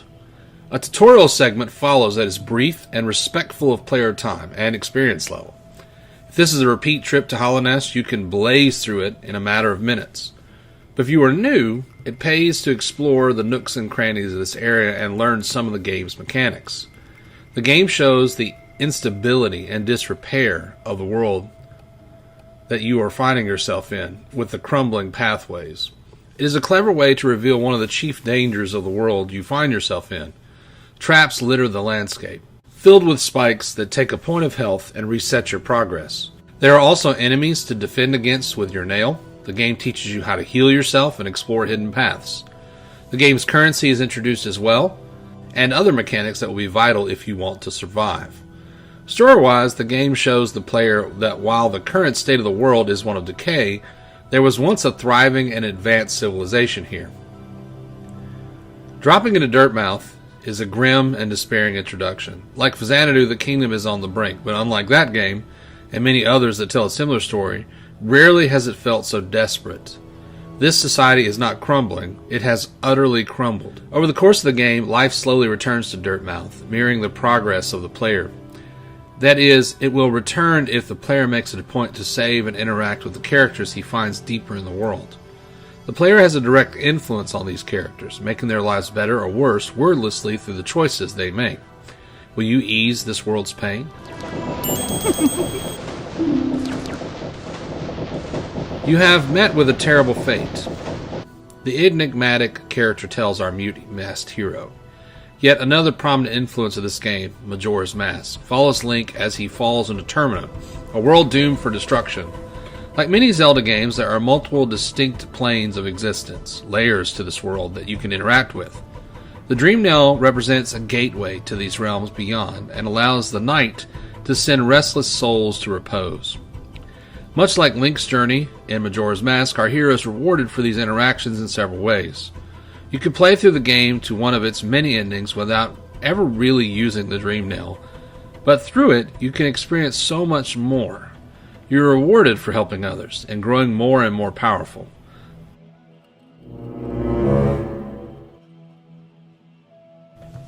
The meaning of these final forms is marvelously ambiguous, but I think I want to return to that discussion later when we reach the end. Descending into the abyss, you find yourself traveling deeper and deeper into the world in search of something. The motivation of the knight is never expressly stated. Still, through dialogue with other characters and memories unlocked by the knight itself, the hero's motivations at first was simply he was drawn here, compelled to return, having lost his memory of who or what he was. He came here because he was needed. But what makes this presentation of apparent amnesia compelling is that the player is given a lot of freedom to interpret and roleplay how they would respond to the revelations of the plot. The player may be content to be guided by a relatively linear pathway to the end. The player may want to dive deeper into this world and find more meaning. Both are valid ways of interpreting the knight's motivations. The knight is a blank slate, and the player is able to tailor the experience to their own style. This may be the purpose of many silent protagonists in general. But when I think of freedom to choose and influence multiple endings and change the world around you, I think of Chrono Trigger. Chrono is a blank slate for the player, and several aspects of the game's story and endings are influenced by how the player chooses to play and what they choose to do. Like Hollow Knight, you are shown a world in ruin at an early point in the game, and you are quickly afforded freedom as to how you want to save that world from its fate. This freedom is the key to bringing people back to a game over and over again, to get the most out of an experience. Hollow Knight excels at drawing you in to see everything while simultaneously providing you freedom to experience the game on your own terms. This freedom extends to exploring this decaying world. There are few mechanical roadblocks to progression. True, there are platforming challenges, and you may need certain items to move on in the story. But the main gatekeepers in this game are the bosses and the player's skill at dispatching them. In this way, Hollow Knight combines two games' features to serve as its main mechanical influences: Super Metroid and Dark Souls. Of the two, I am most familiar with Super Metroid, so let's start there. In Super Metroid, most progression is blocked off by power-ups. Can't reach that ledge? You need the high jump boots. You can progress through this linear intended pathway by the developers and complete the game as they laid it out. But if you're skilled enough, you can sequence break. This freedom, tied to player skill, is mirrored in Dark Souls, but the gatekeepers in that game are the bosses. Your ability to defeat these bosses will govern your speed of progression and your ability to take over the experience. Hollow Knight contains elements of both. Super Metroid is far more forgiving when you fail a sequence break than Hollow Knight, however. The game is generally more difficult, but has mechanics built in to mitigate this difficulty. If the knight dies, he can recollect Lost Geo by killing his shade, which remains. The shade grows more powerful with the knight, but it is rarely difficult to defeat. The challenge is not dying on the return trip. Although mechanic is added to the game to make at least a few of these trips unnecessary. As the knight grows, his tools for traversal of the world increase, and his versatility to the player grows. This leads to more sequences that can be broken and easier boss encounters. But it is totally possible to overcome a boss out of sequence through player skill alone. Super Metroid also influences the design of the world itself. Hollow Knight weaves a cohesive, interconnected world with unique locales and imaginative themes. Each area tells its own story, and you are encouraged to explore every cranny to find more. At the same time, areas connect in very organic ways. The controls, which Mega Man X heavily inspires, further balance the difficulty. The animation hides the influence more, but by playing the two games back to back, you can feel what the developers were going for. Dashing with the knight feels as natural as it does in Mega Man X, and the wall climb mechanic is almost exactly the same. This leads to some of the vertical platforming challenges in the game drawing an indirect inspiration from Mega Man X. There is no momentum when you start moving, although you can inch forward for precise control on the ground. You can adjust your momentum mid-jump, speeding up or slowing down. Your movement speed starts slow, agonizingly slow, but as you progress, you gain a lot more speed options. Warning: spoilers are ahead. As the player explores Hallownest, they learn the kingdom was founded by the Pale King, a great and powerful worm who metamorphosed into a being of incredible knowledge and power. In his founding and building of the kingdom of Hallownest, he caused the Moth tribe to forsake their god of light, the Moth god known as the Radiance. There are whole channels developed to the lore of this game, and what follows is more of my own interpretations of the lore and the themes, but there is a lot to unpackage here. Beings of great power in this world tend to be bugs or creatures that experience metamorphosis. The Pale King, the White Lady, the Radiance are all implied to have at least two stages of existence. To molt one's old self is to transcend to a higher power in this world, and the bugs that have achieved this reign over those who cannot. The Pale King sought to rule through benevolence, but in his hubris, he angered the Radiance. As her followers waned, she began to use her power to invade the minds of Hallownest citizens. They would wake as mindless shells of violent nature. As the blight spread, the Pale King took more and more extreme measures to combat the Radiance's awful power. He was not alone in his resistance against the nightmares. Several factions chose to fight the madness through various means, but he was the most successful. His method would not come without great sacrifice, and would ultimately fail. In disgrace, he left his kingdom and eventually perished. His glory faded. But from the ashes of his failure, several fruits were born. His original plan of combining the ancient power in the dark with his own light to seal the Radiance in a dream it could not escape bought decades of time. The Hollow Knight and the three dreamers were sacrificed to seal the Radiance in the Black Egg. But the Hollow Knight was not completely hollow, so the Radiance eventually poured forth once again. Two more children survived this desperate hour: the Knight, which is the player's character, and Hornet. Where the king raised the Hollow Knight in the palace, our knight was cast into the darkness and forgotten. Hornet, a bridge in between the two, was born of a dalliance between the Pale King and the Queen of Spiders. She also resists the unending dream. A reunion of the children of the king is what is needed to drive back the darkness permanently. The narrative has several underlying themes, but regret is the most prevalent to me. The knight constantly encounters those who have regrets of unfinished tasks. By bringing closure to these regrets, the knight brings healing. Depending on how deep you dive into the world of Hallownest, you can access different endings. But all of these endings usually lead to more pain for the knight. Being sealed forever, taking the Hollow Knight's place, seemingly sacrificing his existence through the broken mask, or more disturbingly, surpassing all the beings of power before him by embracing the void. This fierce deity ending is achieved by conquering nearly every aspect of Hollow Knight thoroughly. So what is the void? In philosophy, void describes a state of nothingness. In Hollow Knight, the void is personified as a dark, malevolent substance churning deep in the bowels of the kingdom. Or it seems malicious. Once the void heart is collected, it calms down considerably. The Pale King experimented with this substance, presumably even before the Radiance threatened the kingdom. He combined this nothingness personified with other substances to create beings who did his bidding. The game is ambiguous in relation to what the void truly is. Is it nothing? No thought? No will? If so, why is it violent towards visitors? Is it purely instinctual?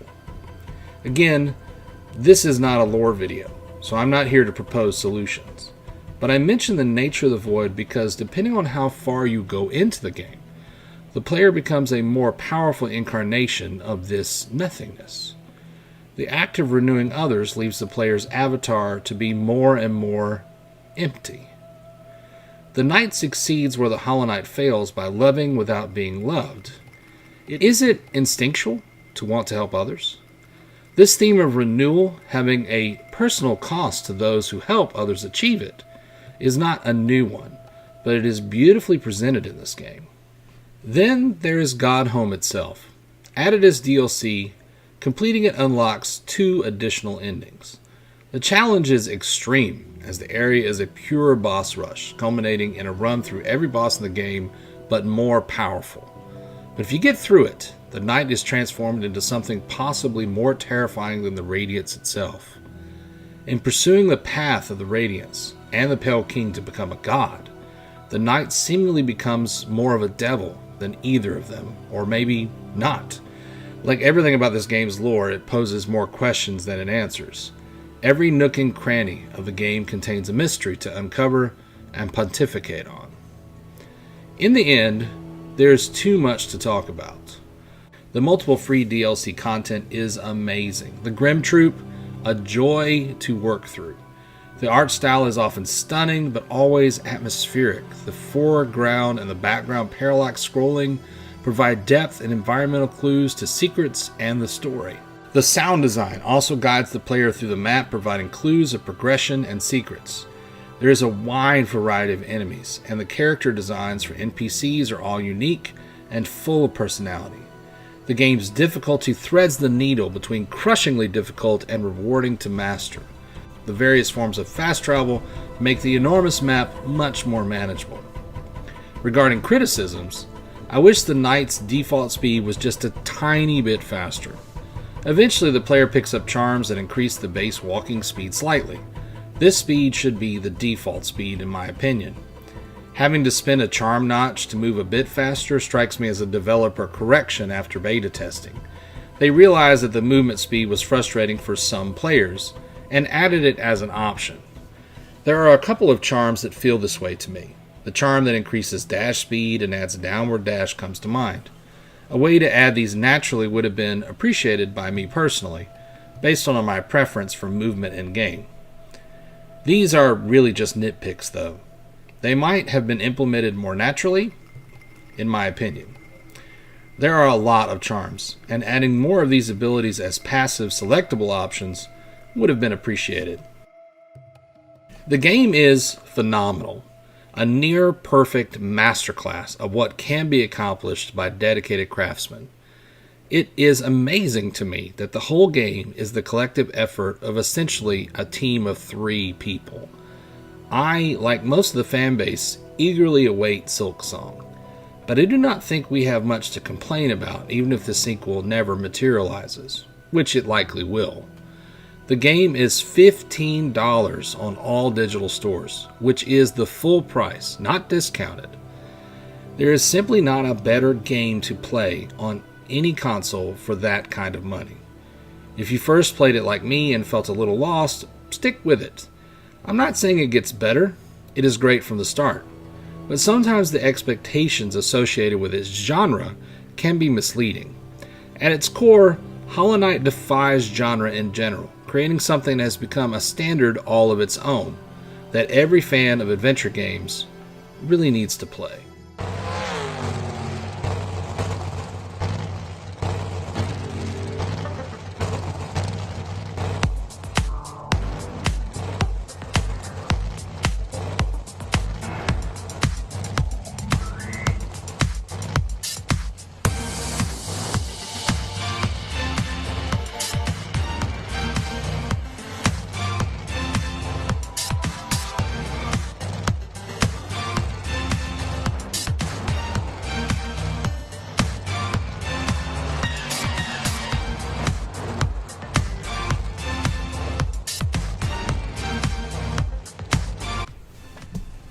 So I had a full, complete draft of this script written about a year, maybe even 2 years ago.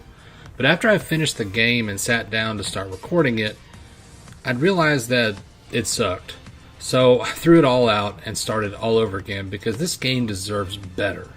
Because this game spawned an entire genre and might be one of the most important games of its era. This game is Super Metroid, and it deserves my very best. What is a Metroidvania? Wikipedia says, it is a subgenre of action-adventure games and/or platformers focused on guided non-linearity and utility-gated exploration and progression.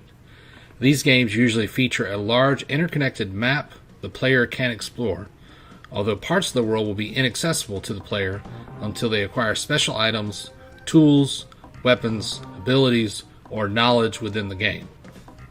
So in reality, a Metroidvania is a Zelda game with platforming as a focus for progression. I mean, if you remove the word platformer from the description above, you could essentially be describing A Link to the Past. Now, some people may be angry at that statement, but I think that they would miss out on the point I'm trying to make.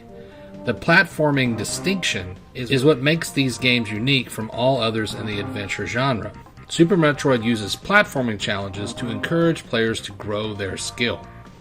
The first time you play through in any adventure game, you are invested in the story and intrigue of that world. But after the completion of the story, what brings you back to a game?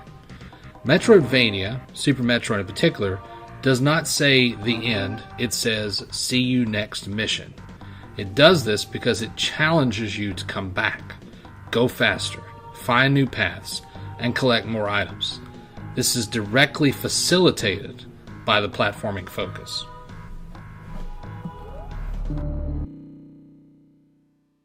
The last Metroid is in captivity. The galaxy is at peace. The game begins with a voiceover. The galaxy is at peace, and the last Metroid is in captivity. One of the principal influences of Metroid is the Alien franchise.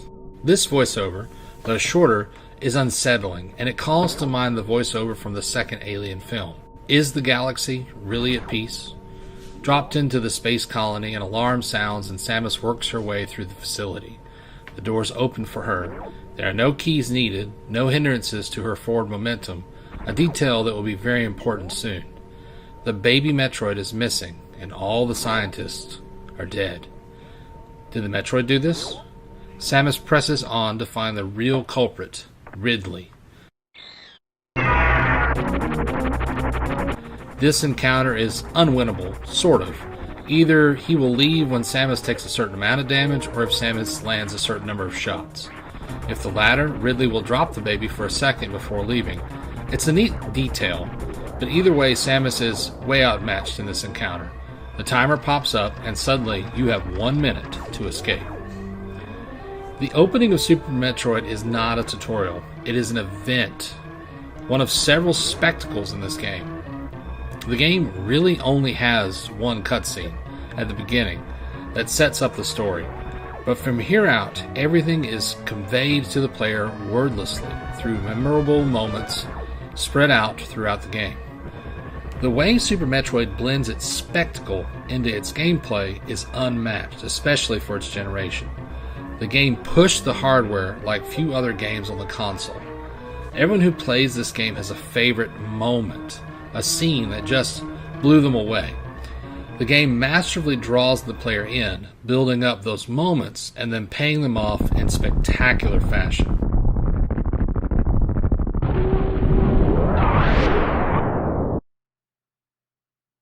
Samus lands on the planet, and the rain is pounding down on her ship and the suit. As the player moves under the protection of the overhanging caves and the caverns below, the sound of the thunder persists.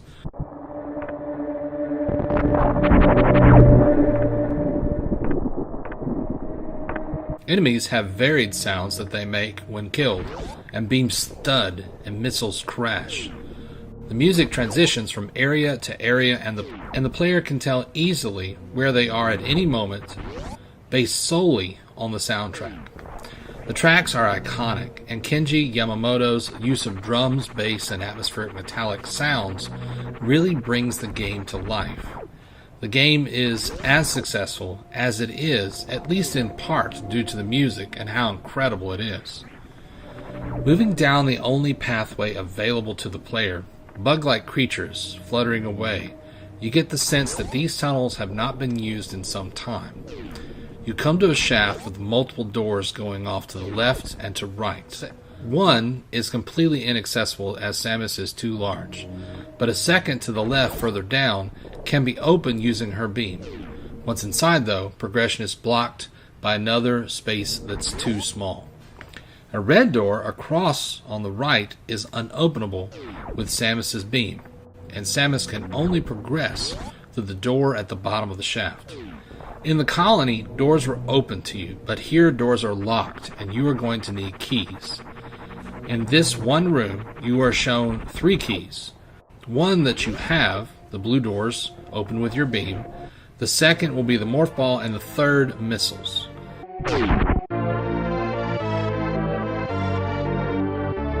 Super Metroid is full of these gates and corresponding keys. It swaps traditional keys of a Zelda game for power-ups. Some of these locked doors are obvious. Others have subtle hints that can be further revealed with the X-ray visor. But there are a few that have neither and rely on the player's ability to naturally intuit the rules of the world. There's a great video I saw during my research that focuses solely on this mechanic, so rather than repeat it, I'm going to link that video here, and when you finish my video, you can go check it out.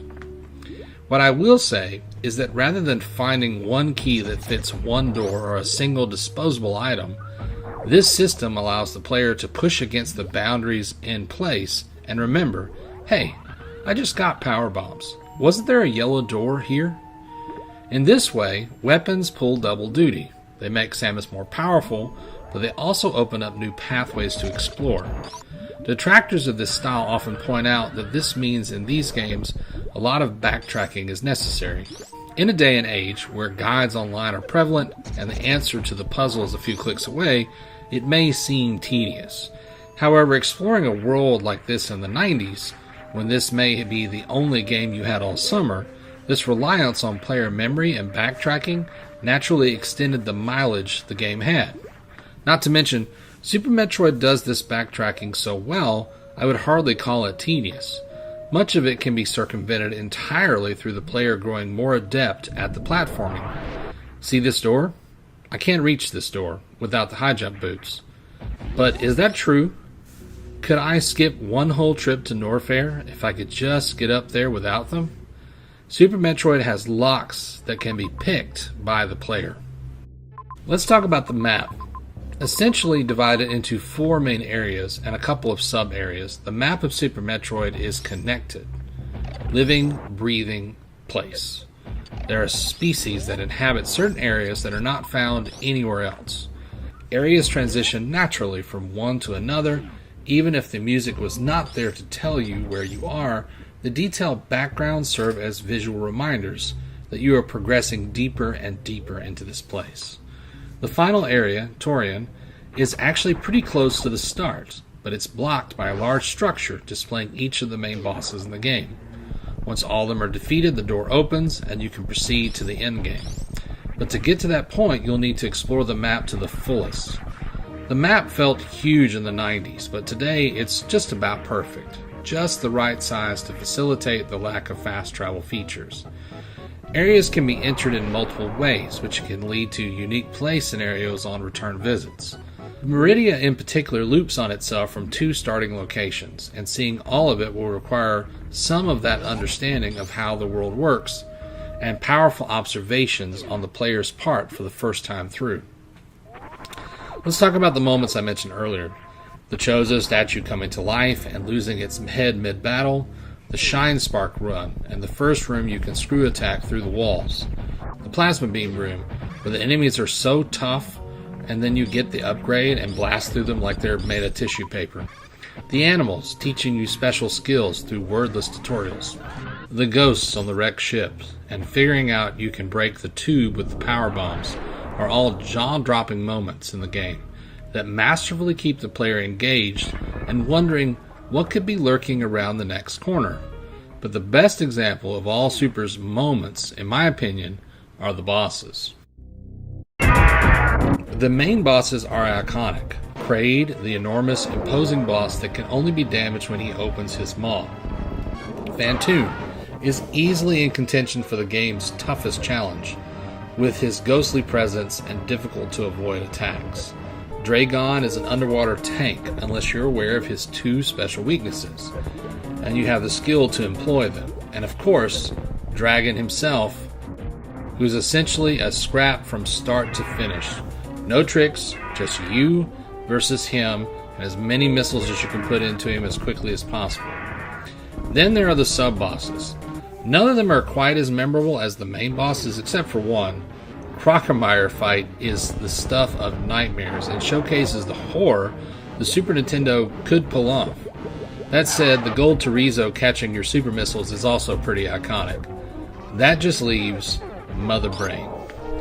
I struggle to call her the real final boss. It's true you can die in this fight, but really she serves as the payoff more than anything else. One final spectacular moment to end the adventure with a bang. Terrifyingly, she looms over Samus, ready to strike the killing blow. But then, the baby. What else can be said about this moment that has not already been said? The sound deserves some special mention. The baby's dying shriek, followed by Samus's barrage of rainbow fury, hits with such an incredible catharsis, in no small part due to the sound design. Then you escape, saving the animals because it is canon, and flee the planet, mission complete. It is perfect, really, without any peer or without any flaw. Okay, that's not technically true. So here it is. The biggest flaw of Super Metroid is that it was the first one. What does that mean? When you're the first, there is no set of instructions on how you should implement things like controls for such an experience. Switching weapons in a game where progression, enemies, and bosses need to be handled uniquely on a room-to-room basis is clunky and frankly outdated. Every Metroidvania game since Super has had better control. I do not mind the floaty jump or the lack of a ledge grab. The game is designed around these physics. But I do struggle holding down and cycling buttons to perform even the most basic of movement and traversals in this game. It is the reason why that this time when I played it, I played a patched version with zero missions style controls. Sometimes I missed the run button, but overall it was a much more manageable and brisk experience. The same hack also improves the upgrade system on the map to match zero missions and includes a completion percentage in the menu. Honestly though, with updated controls, this game is as fresh and compelling as it always has been, and playing it was once again cementing in my mind its place as my favorite Metroid game. I just finished it and I want to play it again. As far as its impact, the game serves as a template on how to build an action-adventure game focused on platforming and player skill-based progression.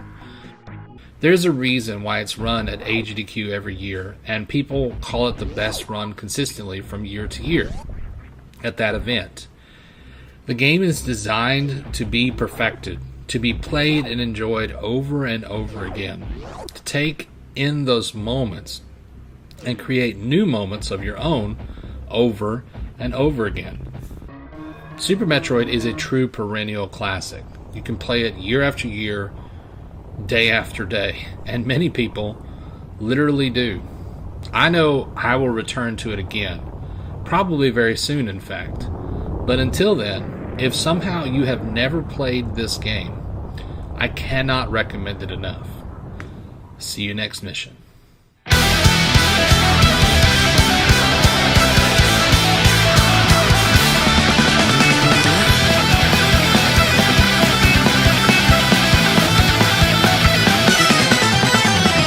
There is something very charming about Knack.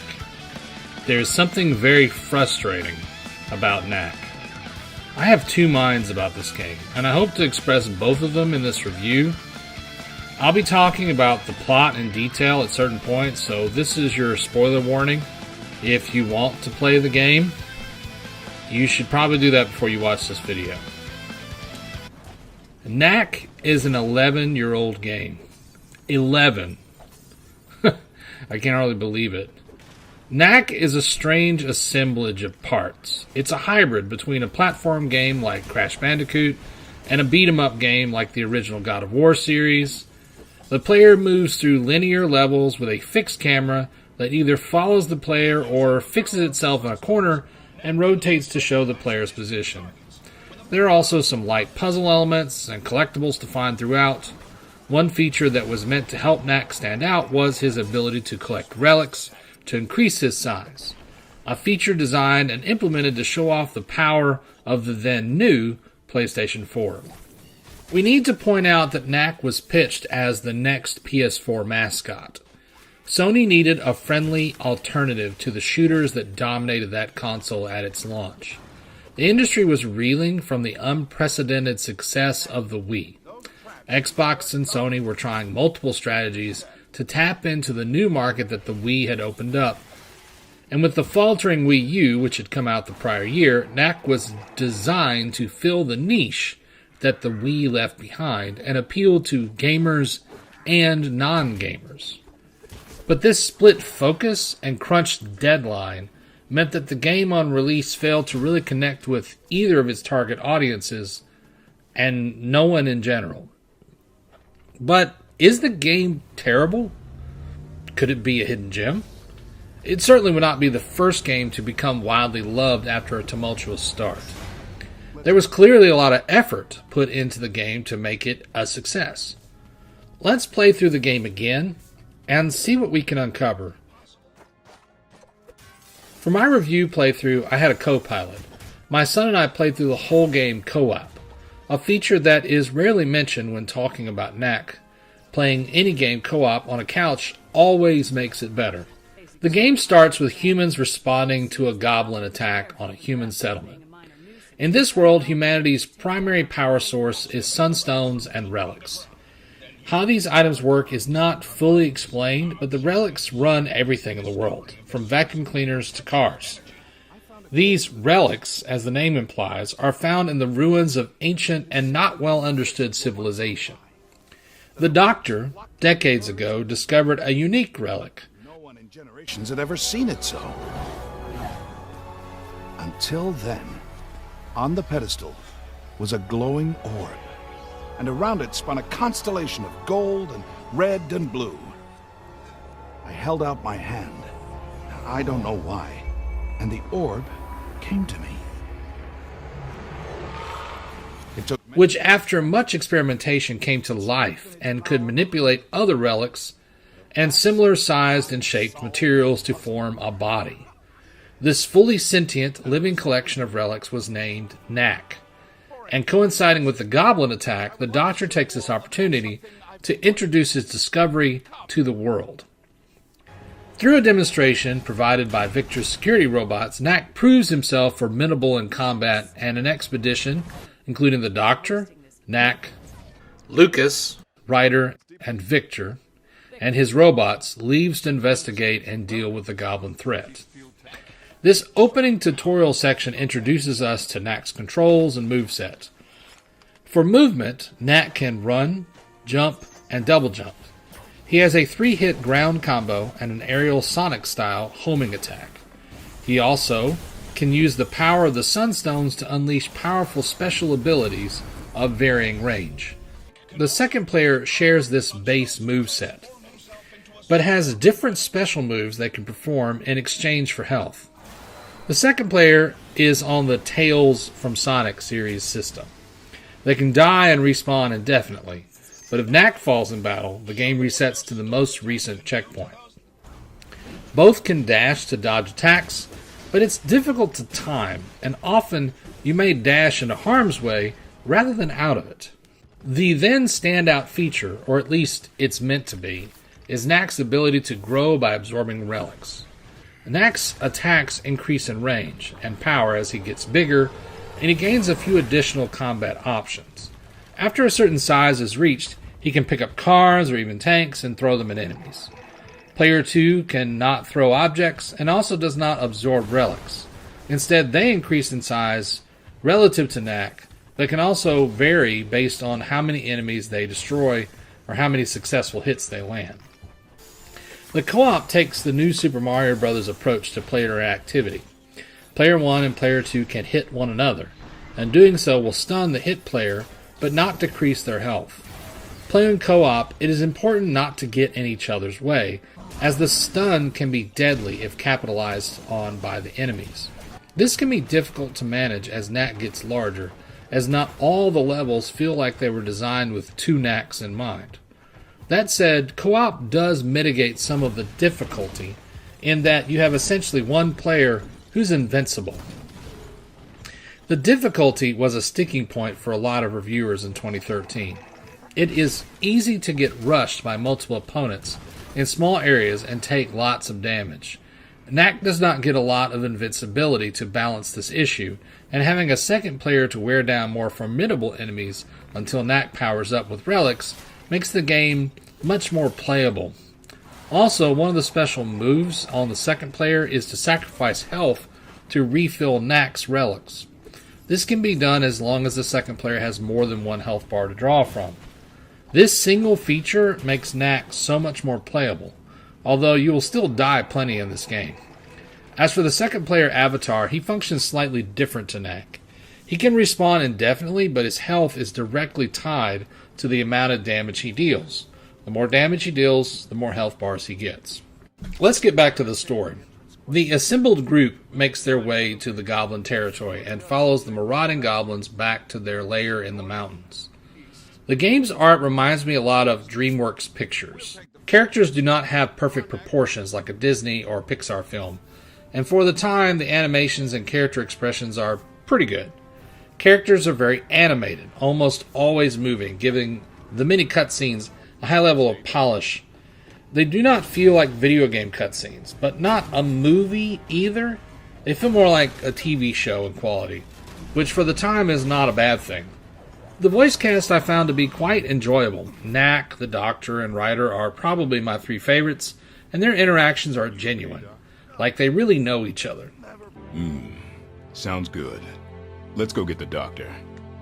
Might run into your girlfriend, too, while we're at it. You think I'm clever, right? And have known each other for a long time. There's a lot of personality in the performances that come through. Knack's voice changes, some in pitch, depending on the size, which is a nice touch. As he gets bigger, his voice gets deeper. As he's smaller, his voice is a little bit more higher in tone. Once in Goblin Country, Victor schemes to capture Knack for reasons that are not yet revealed to the player, and Knack must contend with varying-sized enemies of the game. This is an opportunity to talk about the gameplay for a bit. Enemies tend to come in defined types, no matter Knack's size. You have big bruisers who get close and attack with melee tactics. They tend to lunge in and swing in wide patterns that are difficult to weave through to attack. There are the ranged attackers. They hang back and have long startups for their attacks, usually associated with a bright flash as they charge their weapon and a sound effect that lets you know whenever the attack comes off. The downside is they can attack you from off-screen and often kill the player without ever being seen on camera. Then you have boomerang enemies that are sort of a mixture of both. Their weapons will return to sender, and it can be difficult to get out of the way. Lastly, you have defensive enemies. They have area of effect attacks and shields that push the player away from them and punish you for getting too close. No matter Knack's size, the enemies largely only change in appearance. The only time this is not the case is when Knack is a giant. Then you can just curb stomp everything in your path except for the bosses. Growing large is very satisfying, but unlike the Katamari games, which are listed as an inspiration, you do not actually grow bigger based on the relics you collect. Knack gets bigger following scripted moments in the story. Now they try to hide this from you, but the longer you play the game, you start to notice it. Most relics you pick up are there to restore Knack's health. The game tries to hide this very linear progression in size, but the more you play the game, the more you realize what is really going on. This diminishes some of the catharsis of growing larger. Getting bigger is fun, but the scripted nature of events means Knack has to be a certain size to facilitate the plot or contend with the enemies in that area. It is sort of like the enemy variety. There are lots of ways that enemies are presented, but early on you have encountered every enemy type, and the game begins to get repetitive. This is particularly true of repeat playthroughs, as at least on your first run, the story keeps you kind of invested. However, early on in the story, there is a clear dissonance between the way characters behave and how they are presented to the player. What I mean is that characters will be presented as highly intelligent, but then participate in situations that are comically foolish. They have to know we're coming. If it wasn't wise, I wouldn't be doing it. For the sake of plot. They are pretty well realized characters, and when they behave in contrast to who they are presented to be, it's jarring. It takes you out of the story. I want to like the story. I like the world they have built, and I like the characters that populate it. But there are times that the game steps on these characters in order to move the story along. When you have well-written and realized characters, their responses to stressors will often write themselves. And when they act out of character, it breaks the flow of the narrative and is often unnecessary. I feel like that the characters were written by one person and the plot was written by a totally different person, and that then they had to try to smash the two together. Speaking about length, these levels are too long. I know that is a common critique of mine in particular, but the padding in this game is atrocious. As a $60 launch game, they likely had a quota for game length. But the game really drags its feet, especially when it so rarely delivers a new gameplay style or mechanic. The levels look good, and I like the care they have put into crafting this world, but you could cut most of these rooms and have a much tighter and more enjoyable experience. Having bested the goblins, the group does not yet have any answers.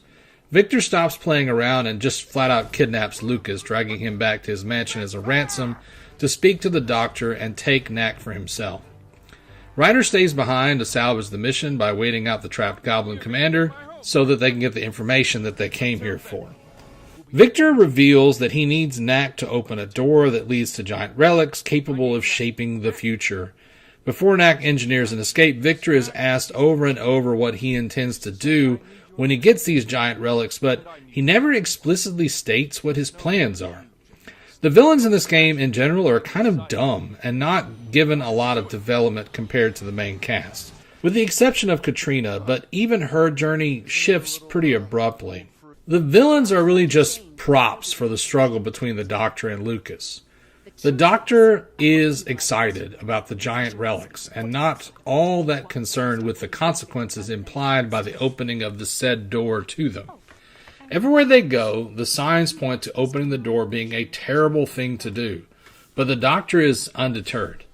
Lucas can clearly see the danger, and their relationship is strained because of the different directions that their thinking goes in on this matter. This natural tension is the real driving force of the entire narrative, but it is not the only relationship pushing the Doctor forward. Charlotte, the Doctor's lost love, is revealed to be alive and aiding the goblin villain Gundahar. Like Victor, Gundahar is a real mustache-twirling villain in a lot of ways. He does have a more clear motivation for his villainy, but is not expanded on in any meaningful way to the player, and not taken seriously by any of the main cast.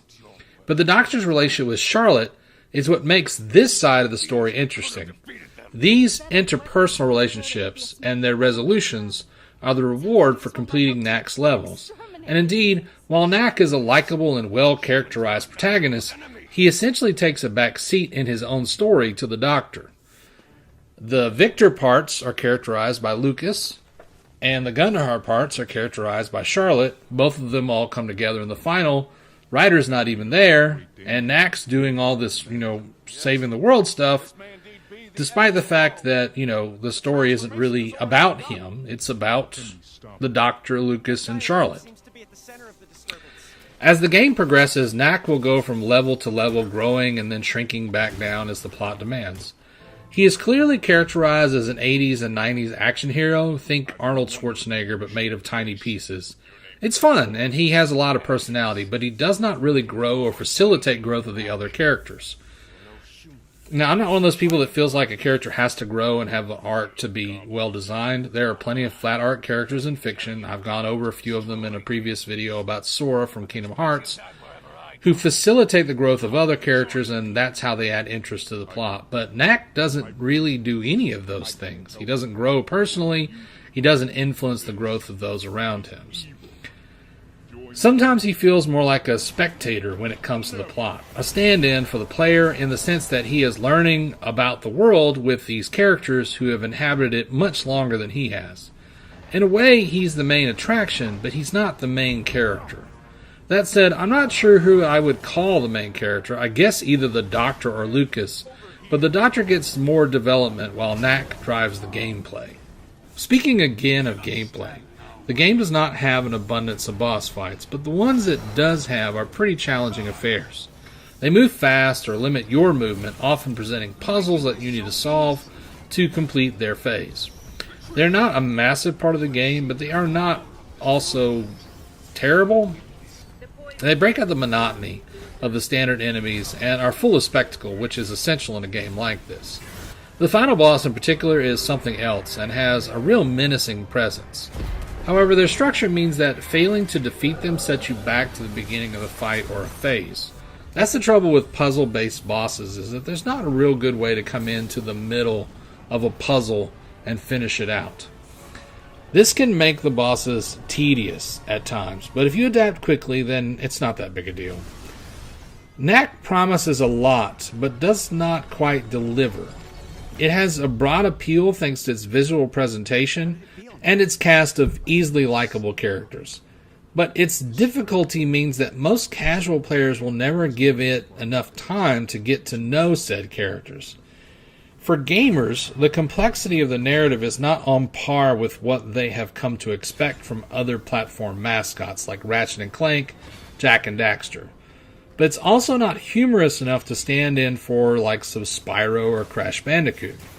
Gamers might appreciate the difficulty if the controls function well enough to make the difficulty feel fair, but this is sadly not the case. The game does feel better playing co-op than single player, but what game doesn't feel better with couch co-op? The game is not bad. It's perfectly serviceable as an inexpensive budget title. Unfortunately, that's not what they were shooting for.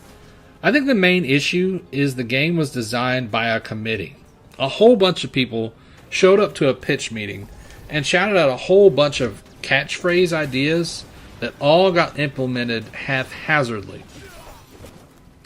It's not user-friendly enough to be for casual gamers, but it's not refined enough to be for fans of PlayStation's past mascot games. It wants to be everything all at once, and just could not stick the landing. I want to like the game, but in the end, I always sort of feel let down by it. The only way I can recommend it would be couch co-op with friends and family, and also just to experience that time in the PlayStation 4's original launch window where, these games were trying to cater to as wide an audience as possible. So as a historical curiosity and as a pretty decent couch co-op family game, that's really the only way I can recommend it. So I don't like to just be critical unless I have solutions to problems. So what would I have done differently if I was the one in charge? I would have put more focus on Knack, and I would have halved the number of villains. I would also made the levels shorter, and I would focus less on combat and more on the platforming and exploration. Tighten up combat controls, improve the counterattack system, make the relic mechanic more exploitable and less scripted, and reward players for finding and collecting relics off the beaten path with a larger and more formidable Knack. Make it where players cannot hit each other during co-op play. I think Knack was rushed out to market to meet a perceived demand and increase the launch lineup of the console. The game needed a more singular vision in what it wanted to be, and more time to develop its mechanics. In an alternate reality, it could have been held in high esteem, like its older PlayStation platforming brethren. But PlayStation banked too much on those games' goodwill and released an unfinished, unfocused product.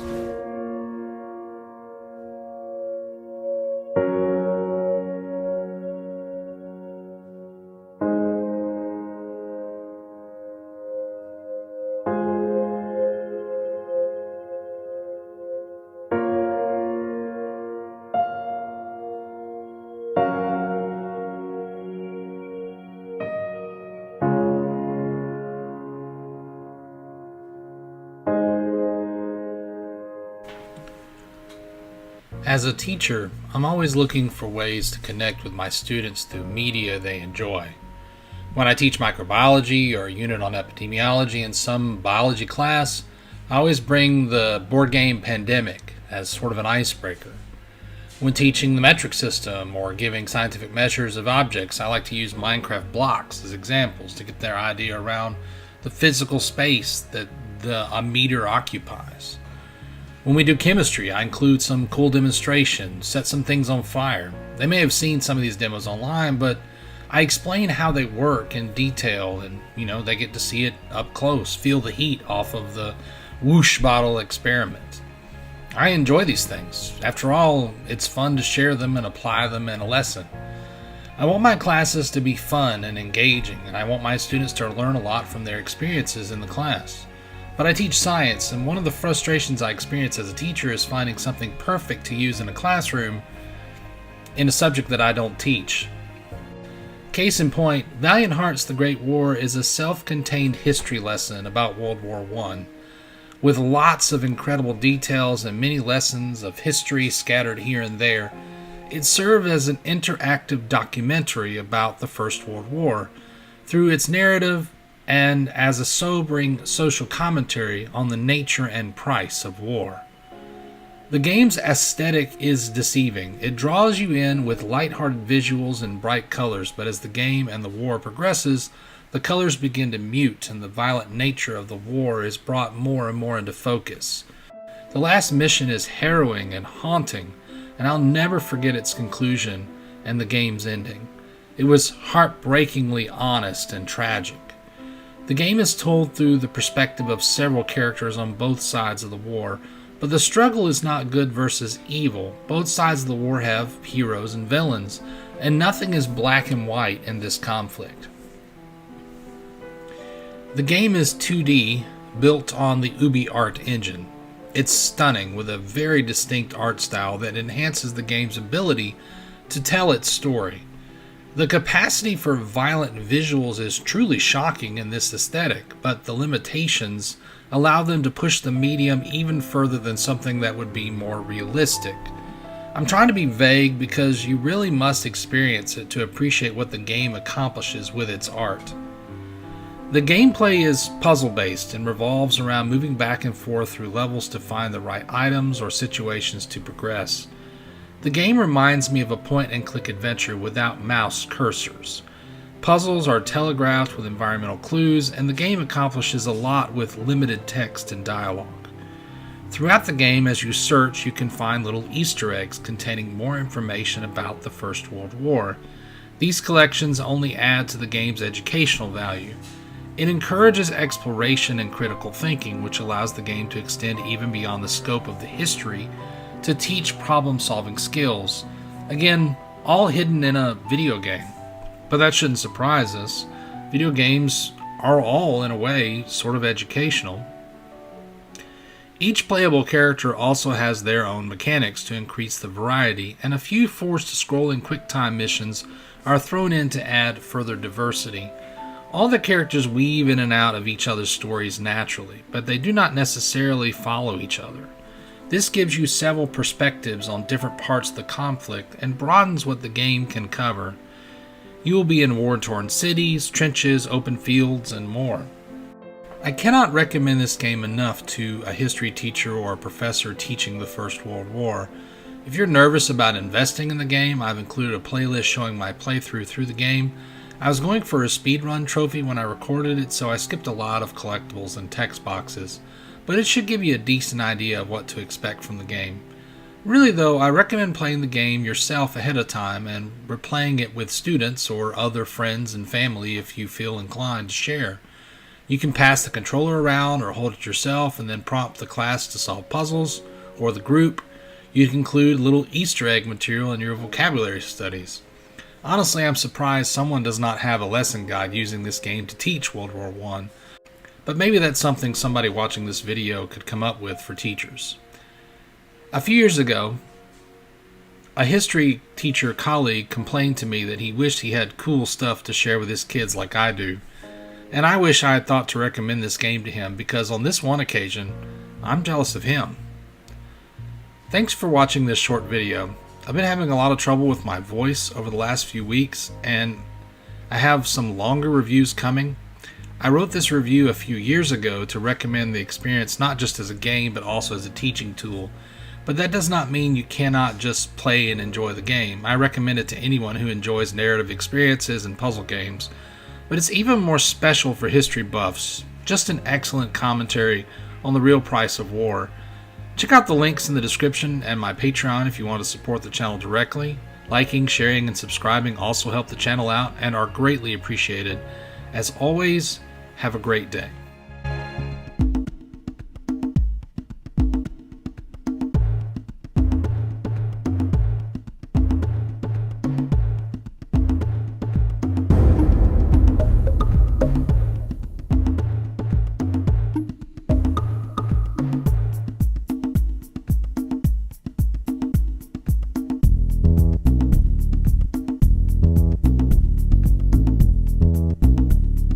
In a way, this game represents a transition in the gaming industry, away from the traditional 3D collectathon platformer pioneered by the likes of Mario 64. Well, maybe not this game, but its sequel. But I may be getting ahead of myself. Let's define what I'm talking about first. If you look at the blueprint Mario 64 laid out, you get something like this. Character explores levels, connected by a hub world to collect certain items that are needed to progress, and additional items that assist progression, unlock secrets, or enhance the experience in some way. You do not have to collect every item to complete these games, but the sheer volume means that you can collect what you need from various sources. Collecting everything often results in some sort of completion bonus, or at least a feeling of catharsis that you have completed it. To properly build one of these games, you need a balance between the amount of collectible items and the variety of difficulty for the individual levels. Levels are not there to be beaten. You don't climb the flagpole at the end. They're sandboxes that the player traverses through to find the required items to progress. Death in these games usually entails the resetting of a player's progress towards an immediate goal. The player can then choose to re-attempt or move to another objective. The player is never gated by the inability to complete a single task, and can swap objectives based on their own skill level and preferences. There are many other vital steps in the evolutionary chain of this style of game. Banjo-Kazooie, Conker's Bad Fur Day, all the way to Donkey Kong 64. Rare and Nintendo dominated this style of gameplay through the N64 era, and even Nintendo is one of the few companies still carrying on the torch today. However, some indie developers have taken a crack at it. DK64's extreme number of collectibles had players questioning the relevancy of this formula going forward. You may love Donkey Kong 64, but I don't think anybody would argue that there is a lot of collectibles in that game. Sometimes you can have too much of a good thing. But around the time of the PS2 generation, things were changing. But before these types of games took a hiatus for a little while, Naughty Dog took an honest crack at it and pretty much showed everyone what one of these games could have been in the 6th generation of consoles. Coming off their success with the Crash Bandicoot series, Naughty Dog lost the rights to the character when their partnership with publisher Universal Interactive ended. They began working on their new IP under the codename Project Y, with only 2 developers working on the project while the rest of the studio finished Crash Team Racing. After they were purchased by Sony, game development began in earnest with a budget of $14 million. The game was slated to release on the upcoming then PlayStation 2. With the higher horsepower, the developers wanted to build a seamless world with no paintings or load times. Even with the hardware, this was quite the challenge, and the team used some very clever tricks to pull it all off without any of the fog that had been traditionally used in large open-world style games on the N64 and PlayStation 1. When it came to design, the whole team pitched in with ideas for the environment and characters. Initially, 3 main characters were planned, with a third pet-like character, like a Chow from the Sonic Adventure series. In the end, though, the traits of these 3 characters were combined and streamlined. Jack is our, at current, silent protagonist. He does the heavy lifting, like the platform and the combat, whereas Daxter is the loudmouth animal sidekick. I thought that's one of your vital organs. Walk it off, tough guy. Daxter is turned into an Ottsel, a weasel combined with an otter, by a heavy dose of dark eco in the beginning of the game. And the duo sets off with the initial goal of healing Daxter. Man, that stung. I told you we shouldn't have come here, and you listened. What?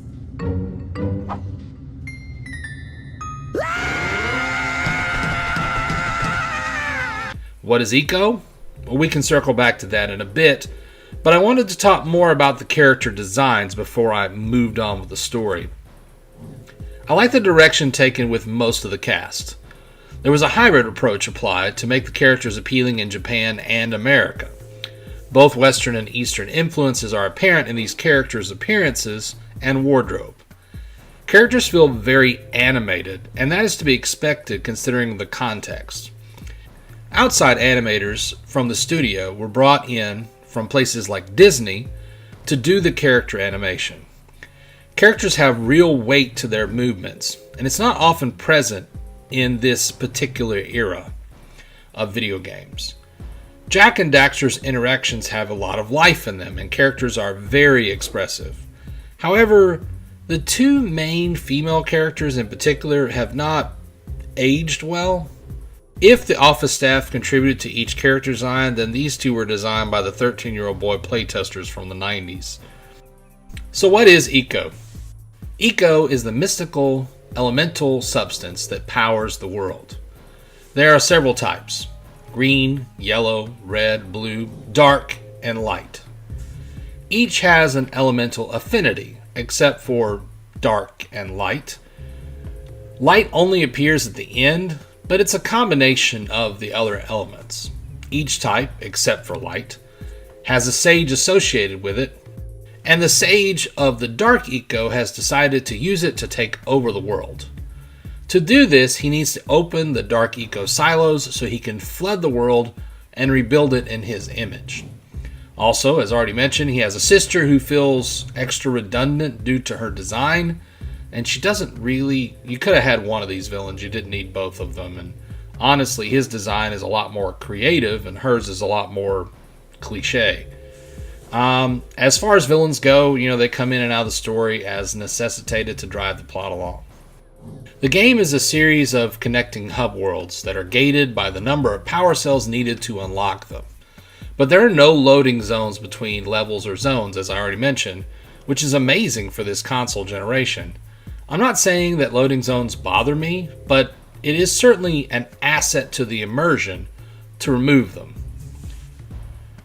The world itself is full of life and detail. Adding to this detail are various NPCs, all with incredible designs and quirky personalities. You will explore swamps, ancient ruins, volcanic basins, dark caverns, and frozen peaks. Complementing the platforming are short, interconnected vehicle segments that come in 2 varieties. There are the zoomer-related challenges that are much like speeder bikes from Star Wars. The vehicle is a little floaty in its physics, which sometimes leads to frustrations.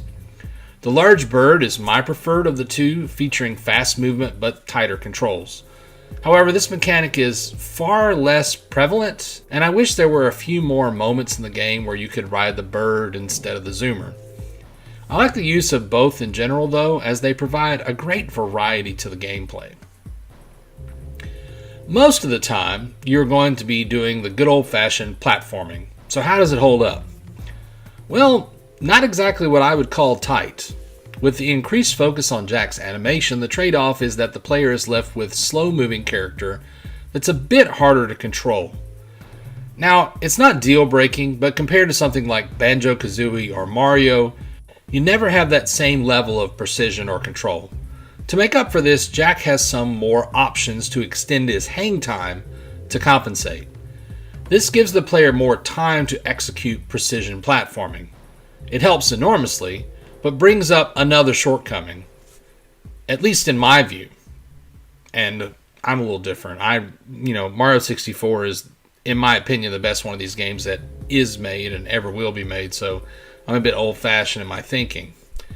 Jack is kind of slow, so his jumps do not have quite the momentum that Mario or Banjo have.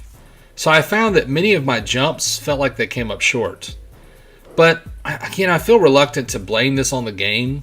It's likely just me being used to Mario 64 since I play that game all the time. My muscle memory works against me. The platforming is built soundly around Jack's moveset. I guess you could say I would prefer if he moved a little faster and jumped a little higher and further, but that's more personal preference. I imagine the speed and height were chosen specifically because of the desire to have Jack's animations play out. And if that was the case, then I would say they made the right call. Jack's animations are stunning, utilizing a lot of techniques like squash and stretch to give them a cartoon-like feel.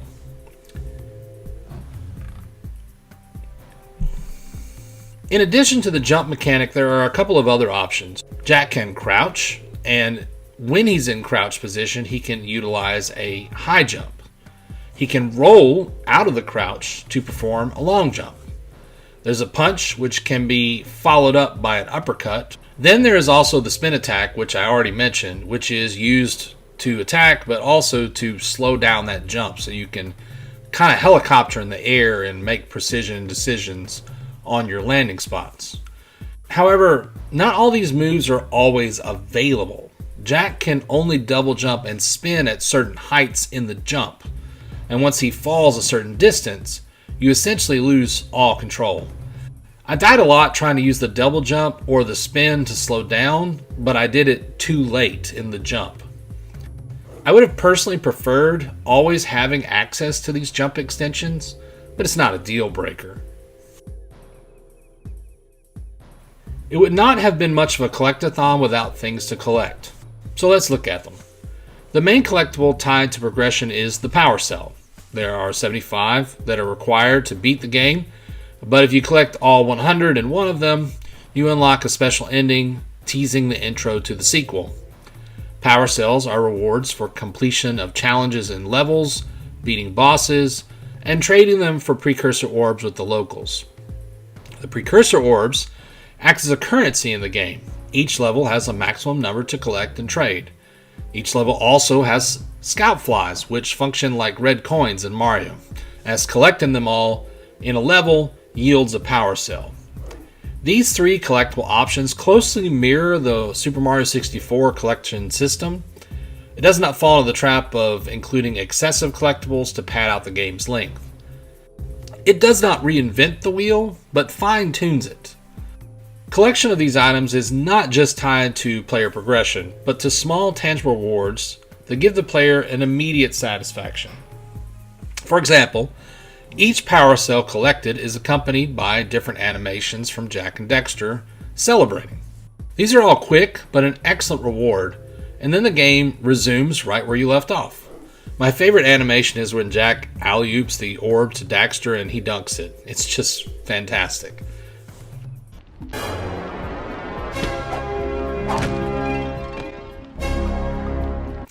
The game just looks and sounds great. The music has a very tribal feel with drums and gives that game a connection to Naughty Dog's roots, sounding very similar to Crash Bandicoot's OST. but more grounded. Voice acting is top-notch, with Daxter being an outstanding addition.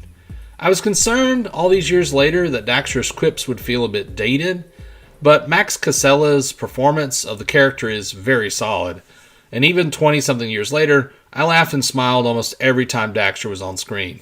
Wait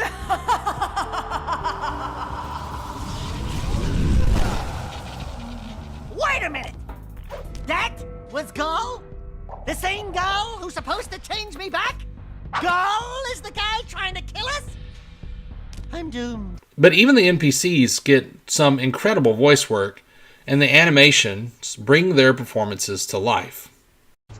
I would have pledged my word that I had 90 of them, but I gather that your young friend, the little annoying, miserably ugly one, might have just pilfered them as a sort of a spot of fun. The game story is set up well, and the inciting incident is more in-depth than the standard damsel in distress.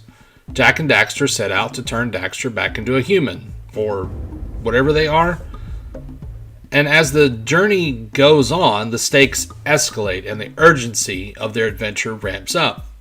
It does not quite have the compelling personal stakes of its sequel, but just having a narrative this rich with NPCs was one of its innovations to the genre. Honestly, not every story has to be compelling to be entertaining, and it's refreshing to experience a story that remembers that entertaining is important.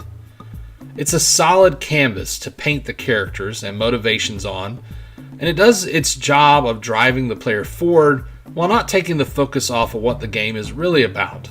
Solid animation, immersive world building, and fun, challenging platforming. I honestly do not have a lot of complaints about Jak and Daxter, as it's just a solid platforming experience from beginning to end. And I know I mentioned the slower movement speed, but honestly, the game is designed around Jak's moveset so well that the only reason it stands out to me, again, is because I've just played so much Mario 64 in my life that it's probably ruined me. But the experience is so solid that when I played the sequel, I was surprised that it changed direction so drastically. I played and beat the sequel back in the day, but I've not replayed it since. And I've never picked up and played Part 3 despite owning a copy. But I come back and play this first game often, and I think it's because I really like the direction they took in iterating the formula laid down by the games that I loved growing up, like Mario 64 and Banjo-Kazooie. With the increased emphasis on the narrative and the more animated and detailed world, it felt like it was heralding in a new generation of these games that I really loved. So when the sequel moved in a different direction, I was disappointed. Not because it was bad, it was excellent. I really enjoyed it. The game, by itself, I really enjoyed. But it's not really what I wanted. I'm not going to hold that against Naughty Dog. They make great games. But I wanted more of this, and not just from them, but from the industry as a whole. And for a long time, this type of game was kind of left in the dust. I mentioned Banjo, but even the Bear and Birds next game was not a platformer. For a while, Mario was the only one carrying this torch, and while I love Mario, it's nice to have diversity and variety. I love this game, but it makes me sad in a way because it represents a transition away from the games that I grew up loving. I'm glad that they have had a semi-resurgence of late, but when I play this game, I often think of what might have been if we as gamers hadn't suddenly decided that this was beneath us or that we were too old to play these kind of games. If we hadn't had that edgy attitude awakening that we had as gamers during the time period. I don't know. I always imagine an alternate world where Jak and Daxter, the Precursor Legacy Part 2, took me on another platforming adventure. But I'm not going to complain, because I can go back and play this game and its sequels and have a good time anytime I want to. And as a personal recommendation, I would say Jak and Daxter, the Precursor Legacy, is absolutely worth playing today. Thanks for watching. And as always, I hope you all have a wonderful day.